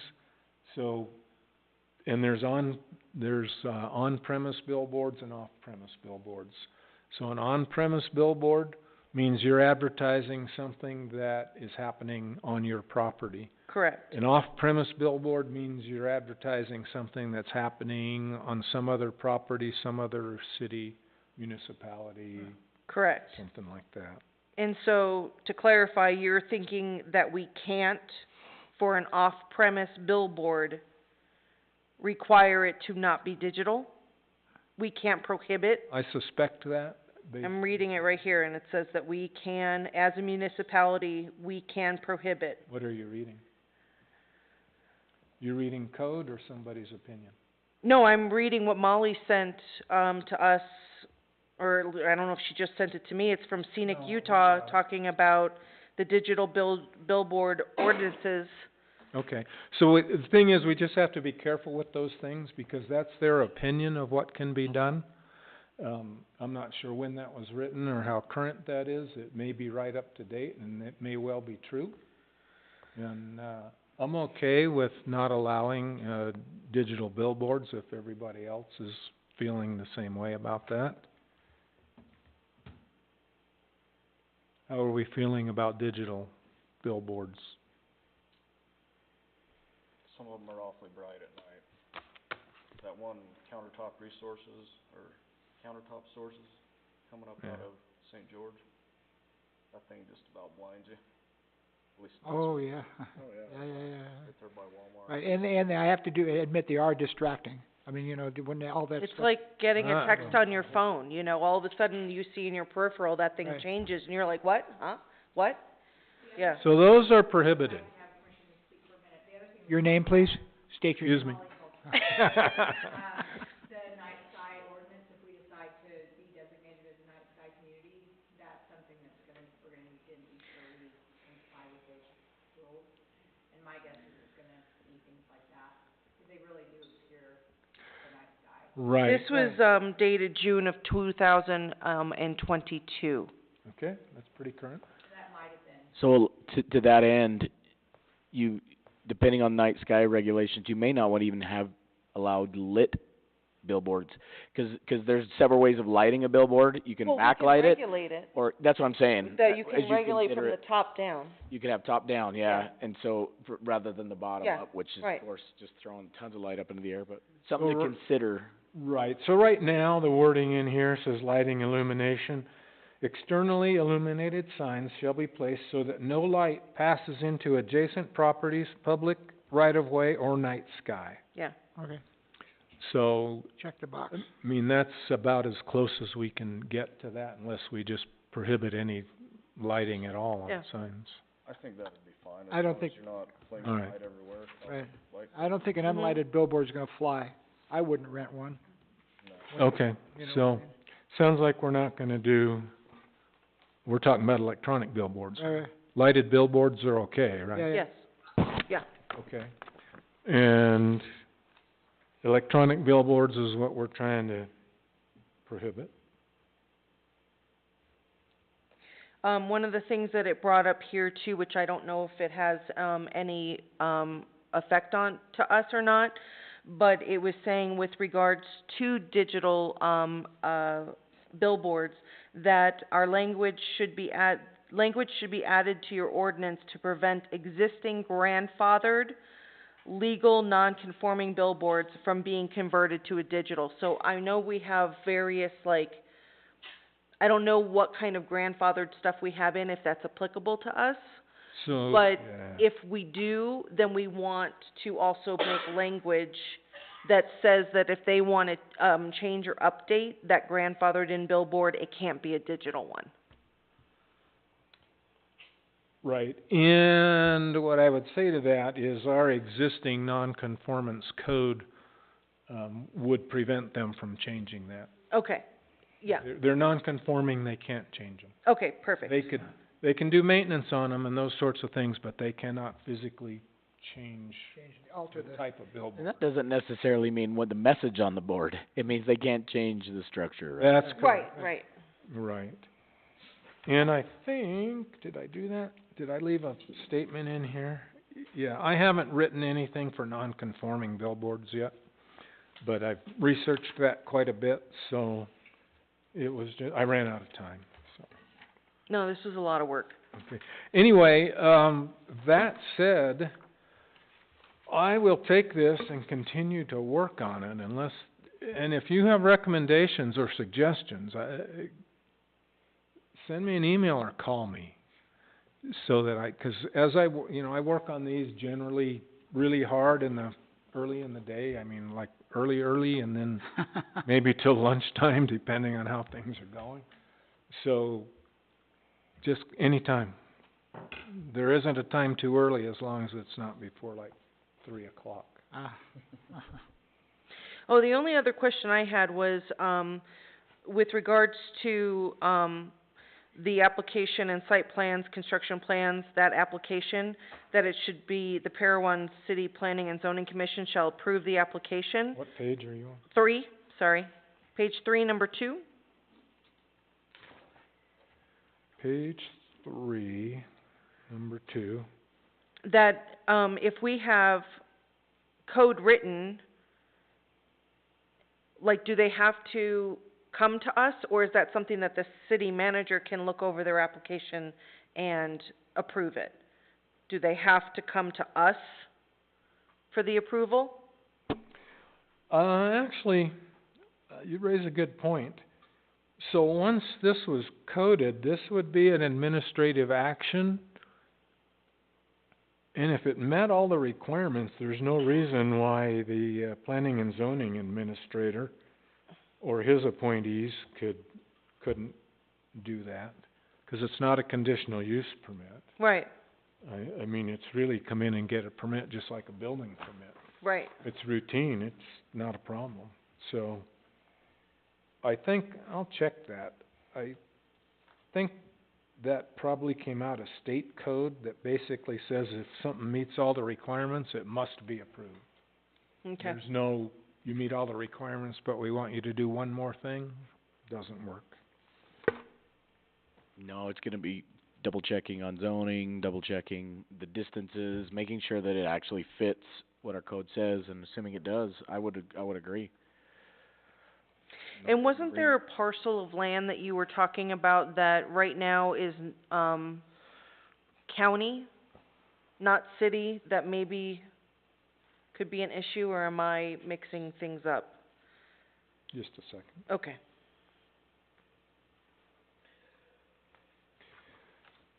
So the reason we're even talking about this now is because we had a request earlier this year from somebody, I'm just gonna say north of town, but Mhm. maybe it's east, that has. North on I-15 at least. Yeah, north on I-15, has a piece of property Mhm. that he purchased and has asked us to revise code to allow billboards to go there. And so that's really why we're even talking about this, otherwise probably would be we might not be. But it's not county property, it is city property. His, Yeah. yes, no, I know, but you had brought up that, when we talk about where we're gonna permit it, Mm-hmm. that there is, a property of land that I think is not annexed into the city right now, Okay. and I don't know, if it's not triggering your head, then it wasn't an issue. Well, so in some of the early discussions, it was mentioned or noted that there are 5 or 6, if you're approaching Parowan from the north, there are 5 or 6 billboards in place already as you're approaching town. Mhm. Those are at minimum, I think they're at minimum spacing. So that's about what you would probably see along the rest of the corridor, unless we bump into a residential parcel somewhere that causes problems. And then south of town, I'd rather not be quoted on this, but there was also a similar number. As you're approaching from the south, coming north, there's about 5 billboards. And all of those are on county parcels. They are on county? Yes. Okay. Now, there are 2 on the south side of I-15. One is the, cinnamon bun sign. Mhm. And then there's another one at the storage units a little bit farther south. Mhm. And those are, even though they're permitted with UDOT by our code, those are non-conforming signs. So they can continue to use them, but they can't upgrade them, turn them into electronic signs and so on. Any more questions or comments on billboards? Yeah, I would say that the code should probably, refer to somebody who creates a quasi billboard, like, that takes a, semi-trailer, throws a tarp on the side of it yeah. and parks it by the freeway. They are RV park? effectively doing a billboard by doing that, and that's, I would say that we wanna address that. Do you Okay. agree? I don't know how to I go think- about that. I think I'll he have to did. I think we need to address that. I'm wondering if it's already addressed in our sign code, 'cause it's not really a billboard. Right. I mean, it's intended to be a sign. I think I'll look into code that. says something to the effect of permanent structures and on-site advertising. Yeah, I'll have to look. I think off-site advertising in Parowan City is limited to 4x8 right now. On-site? Off. Off-site? So they're at, the one I'm thinking of is on-site. So like the sign when you're, going down 200 South to head towards the highway, that Bev Floral, is that a 4x8? I don't know. Those have been there so long, and it probably predates what's Oh, okay. in there, but. All right. I'm so busy watching for deer, I don't see signs. But if it's like on-site advertising and it's on like the side of a building, you can do what you want. Yeah, a lot of those things are in code already, Mhm. yeah. Yep. Yeah. I just, maybe you're right, Larry. And I forgot your name. My name? Yeah. What is it? Weston. Weston. I mean, if it's not a billboard by definition because it's not a permanent structure, then maybe that's not a problem, but. Yeah. I mean, it's pretty easy to go buy a semi-trailer and throw a wrap on it and go try and park it near the freeway. Yeah. You're effectively doing the same thing, but. Hard to make them pass for permanent structures, though. Yeah, it is. And I would think that our sign code already is gonna address any of that, so if they're into the gray area, we could probably do some ordinance enforcement or some code enforcement with that, so. Yeah, I'm thinking there, yeah, we can talk about that. we'll talk about Any other comments? All right, we'll move off of that one. Next item on our agenda is code revision for cargo storage containers. Any update on that? So, I was thinking quite a bit about that. I was digging around in St. George's code, I couldn't find anything about, those being used for structural. Only, things around storage. But at first we were talking about modifying the current code and then adding another one, right? Yes, we talked about several. But I think it might things. be simpler and a lot quicker to just modify the current one to say something to the effect of basically what it does right now, and then add, with the exception of a storage container used as structural material fully enclosed. I was wondering, do we have something in, like, the building area, whether it be ordinance or that homes must be made out of wood, brick, whatever? No. Okay, 'cause I was gonna say, if we did, then we could just tuck that right in there, but, Basically, a home can be made out of anything as long as it passes building code. As long as an engineer will say it's structurally sound and safe, doesn't matter what it is. okay. Parowan doesn't really even have to get into that can of worms as far as. Well, I just didn't know if we had something written that we could be like, and shipping containers could be a building material.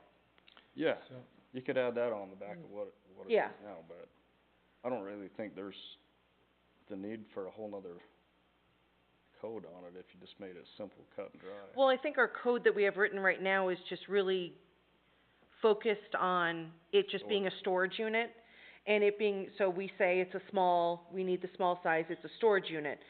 But when we think about all the things that we could do, whether it be business, living, building material in that barn, I think that unfortunately creates a whole nother element, which is why I was hoping maybe we had something that said what things could be built with and that we could just tack that on. I think if nobody wants to see it, then you just put on there that it has to be concealed, and it wouldn't matter. So, I would only add to that there is specific state code now that says we cannot dictate on residences, we cannot dictate siding, we cannot dictate paint color, and there's about 5 or 6 other things that we cannot dictate, which makes it really hard to just open it up for, simplistically, for connexes or storage containers, if you will, as building material. Couldn't we just not be specific about the siding and just use the word enclosed? Yes, I mean, potentially we could do that. But if they wanna use it, some people use them structurally, so if you buy 2 connexes and put them 10 feet apart and buy a set of trusses, and you wanna do something with that, now it's being used as building material, and it's. But that's where the engineers in the building department come in, so we don't really We're have just to- trying to say we don't wanna see it. Yeah, Right. They're just hiding it, so you just say. covering it with something. Right, and if that's the case, that's fine, See it. but, so yeah, maybe it is a simple fix. But there's a piece of that code that says no connexes over 20 foot are allowed or something, and you gotta be careful about that piece, it would probably need to be revised, Probably that add sentence, something like with the exception of, yeah. then carry on with what you want. Yeah, so, based on what you're telling me, I'm thinking we don't have anything in writing yet. No. And so what I would ask is that, I looked at last week's minutes and I noticed that, Tony Leidsman indicated he had been looking at it. And so if you guys are getting together or would get together, I think that'd be a good thing, and we'll just talk about it next meeting, 'cause I think you're on the right track. But I think for the rest of us, we're gonna need to see some kind of a draft or some Sure. kind of a piece of something that says, here's what we consider, and then we'll tell you what we think about it and pitch in and help where we can, and that sort of a thing. Any other comments on the cargo container discussion?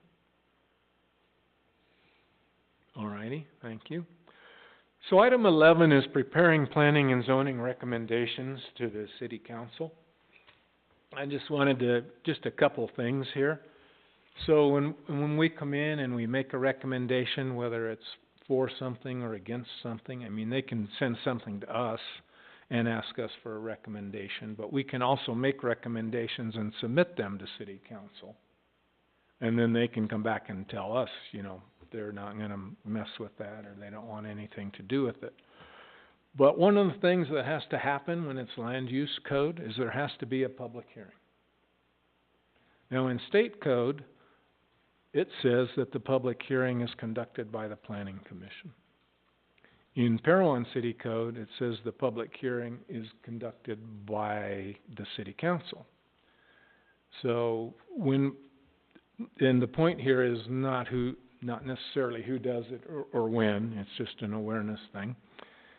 But the piece is, we need to have the recommendations clear, so the language, so when we have a piece of code and we say this is the code and we recommend you adopt this, we're good. That's a good solid recommendation. It's likely that recommendations coming from here will be presented by Dan Jessen to the city council. And one of the things that has to be in place for the public hearing is there has to be an impact statement. And the planning commission will need to prepare the impact statements. So when you're writing code, or you're looking at code, or you're doing things, one of the places that you can really help is when we're talking through things and making decisions, and I think tonight's a good example. So we had a case where Heather had a lot of questions and ultimately voted against something, and the rest of us voted for it. So she is thinking about impacts, and the rest of us are thinking about impacts in a different way. We're thinking about positive impacts and negative, and Heather might be thinking about negative impacts. But all of those are impacts. So when we prepare a recommendation, my main point here is we are gonna need a impact statement. So the simple impact statement is, this allows us to now have connexes as building material as long as we can't see them. What might the negative impacts of that be? And things like, does something we're gonna change, does it generate more revenue for the city? Does it create a headache for the city? Is it gonna require increased staff for enforcement? Just different things like that. So just think impact statements when we're writing code, we're gonna get it done. So one that came back to us, I think from the lawyer, I don't really wanna get into the details of it, but it was the curb and gutter. And so we all agreed, okay, let's send this forward, we're all for curb and gutter in the commercial district. And we're ready to take that to city council. It would go to in this case, it went to the lawyer, but we have yet to write an impact statement. So before it would go to city council, we would wanna have Dan armed with an impact statement. Questions, comments? I'll just point out that a lot can be done with words, right?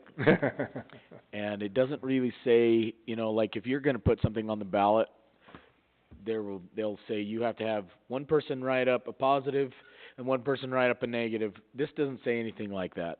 But in my time that I've spent in government, I've found that the more honest you can be and the more transparent by even addressing, let's say that the board, the planning commission is intent to do something, and they can say, we feel like this is what the impact of this is. It's also, I think, important to acknowledge maybe the counter argument, if it's not just really just nonsense, but if it's like, and it could be viewed to maybe have these these other considerations. That way you're giving an allowance to, the entire scope of what's going on, not only for the public as they come and participate in the public hearing by speaking their opinion, but also to the city council who's ultimately going to take into, they're trying to look at the whole picture. And so as much as you can provide the whole picture, even if you have an intent to do it with a favorable recommendation, if your impact statement looks it only just looks like some marketing pitch, then people are going to say, yeah, well, they didn't even consider this, and it's almost better to just really talk about the whole impact and say this is the reason why we're doing it, acknowledging that it could potentially have these downsides. We still put it forward. So I just wanted to say that. Right, and so those impact statements and our code changes, so those go out to the public 10 days before the public hearing. So they get to look at all that, and they can decide whether to come to the public hearing and to address specific things on there. And I don't think that's a bad thing. I think that's really a good thing. It does promote transparency. Any questions? All right, we're on to member reports. Wes? Not much to report, I guess. Thank you. Jerry? Nothing on my end. Thank you. I don't have anything. Thank you. Heather? I wanna say no, but the curb and gutter. Okay. So at the last meeting, it had fallen through the cracks getting a response from the lawyer, and so he did respond. And basically what he responded with, was everything that we had been working on. The fact that we don't have a master drainage plan, and where is that water gonna go? So I had sent over the verbiage that we had, come up with, and then it got cut back down to just the one sentence.